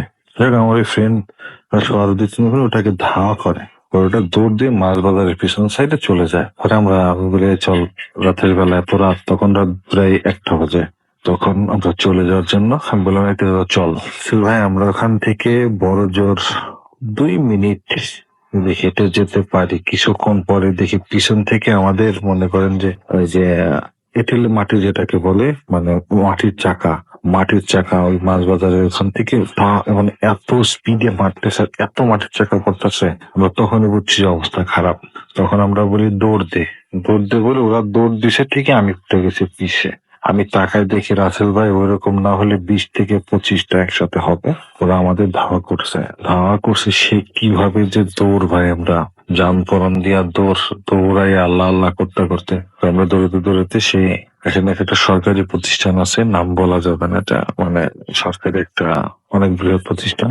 ওখানে ওই প্রতিষ্ঠানের বাউন্ডারির ভিতর দিয়ে, মানে তখন বাউন্ডারি কাজ চলতেছিল, নিচে ফাঁকা, ওখান দিয়ে আমরা 4-5 বন্ধু মিলে মানে কিভাবে যে ঢুকছি, আমাদের দৌড় দেখে ওখানকার নাইট গার্ডও ভয় পেয়ে নাইট গার্ড ভিতরে ঢুকে গেছে। এখন আমরা সেই বন্ধুর বাসায় ঢুকতে মানে যেতে হলেও তো 6 ফিট একটা বাউন্ডারি ওয়াল পার হতে হবে, তারপরে যদি বাড়ির সীমানার মধ্যে ঢুকতে পারবো। ওটা একটা স্টাফ কোয়ার্টার ছিল, চাই সরকারি স্টাফ কোয়ার্টার।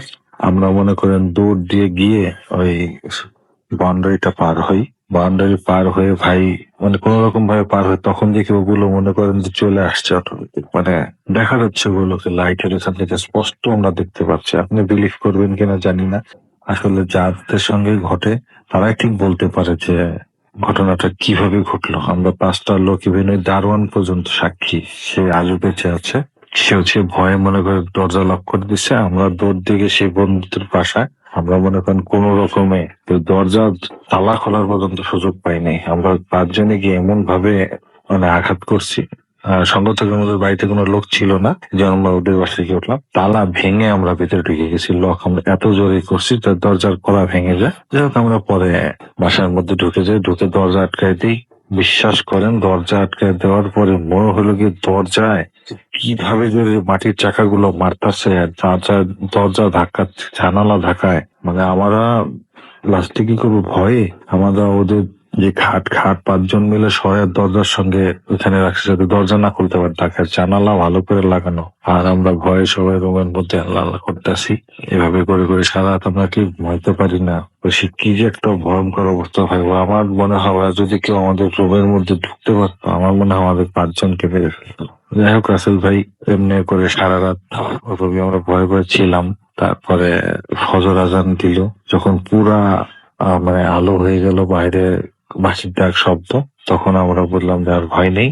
তখন আমরা দরজা খুলে দেখি ওদের দরজার বাইরেই বড় বড় ইটের দলা, মানে মাটির ইটের দলা এগুলো ছিল সব। পরে আমরা আশপাশের লোকজনকে বললাম যে আপনারা শুনেন না, আমরা এভাবে চিৎকার করছি, তারা নাকি কিছু শুনতে পায়নি। সেটা হচ্ছে প্রাকৃতিক ব্যাপার।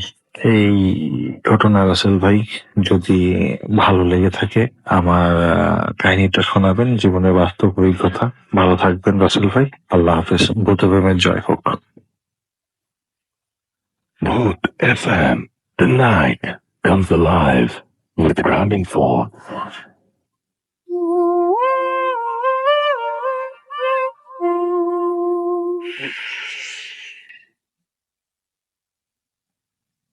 Yes, the night comes alive with Coming Phone. You are listening to Radio Food Theater FM এবং চমৎকার একটা অডিও ক্লিপ শুনলাম, এবং আশা করছি যে এই অডিও ক্লিপটি আপনাদের ভালো লেগেছে এবং এনজয় করেছেন আজকের ভূত আসমের পুরোটা সময়।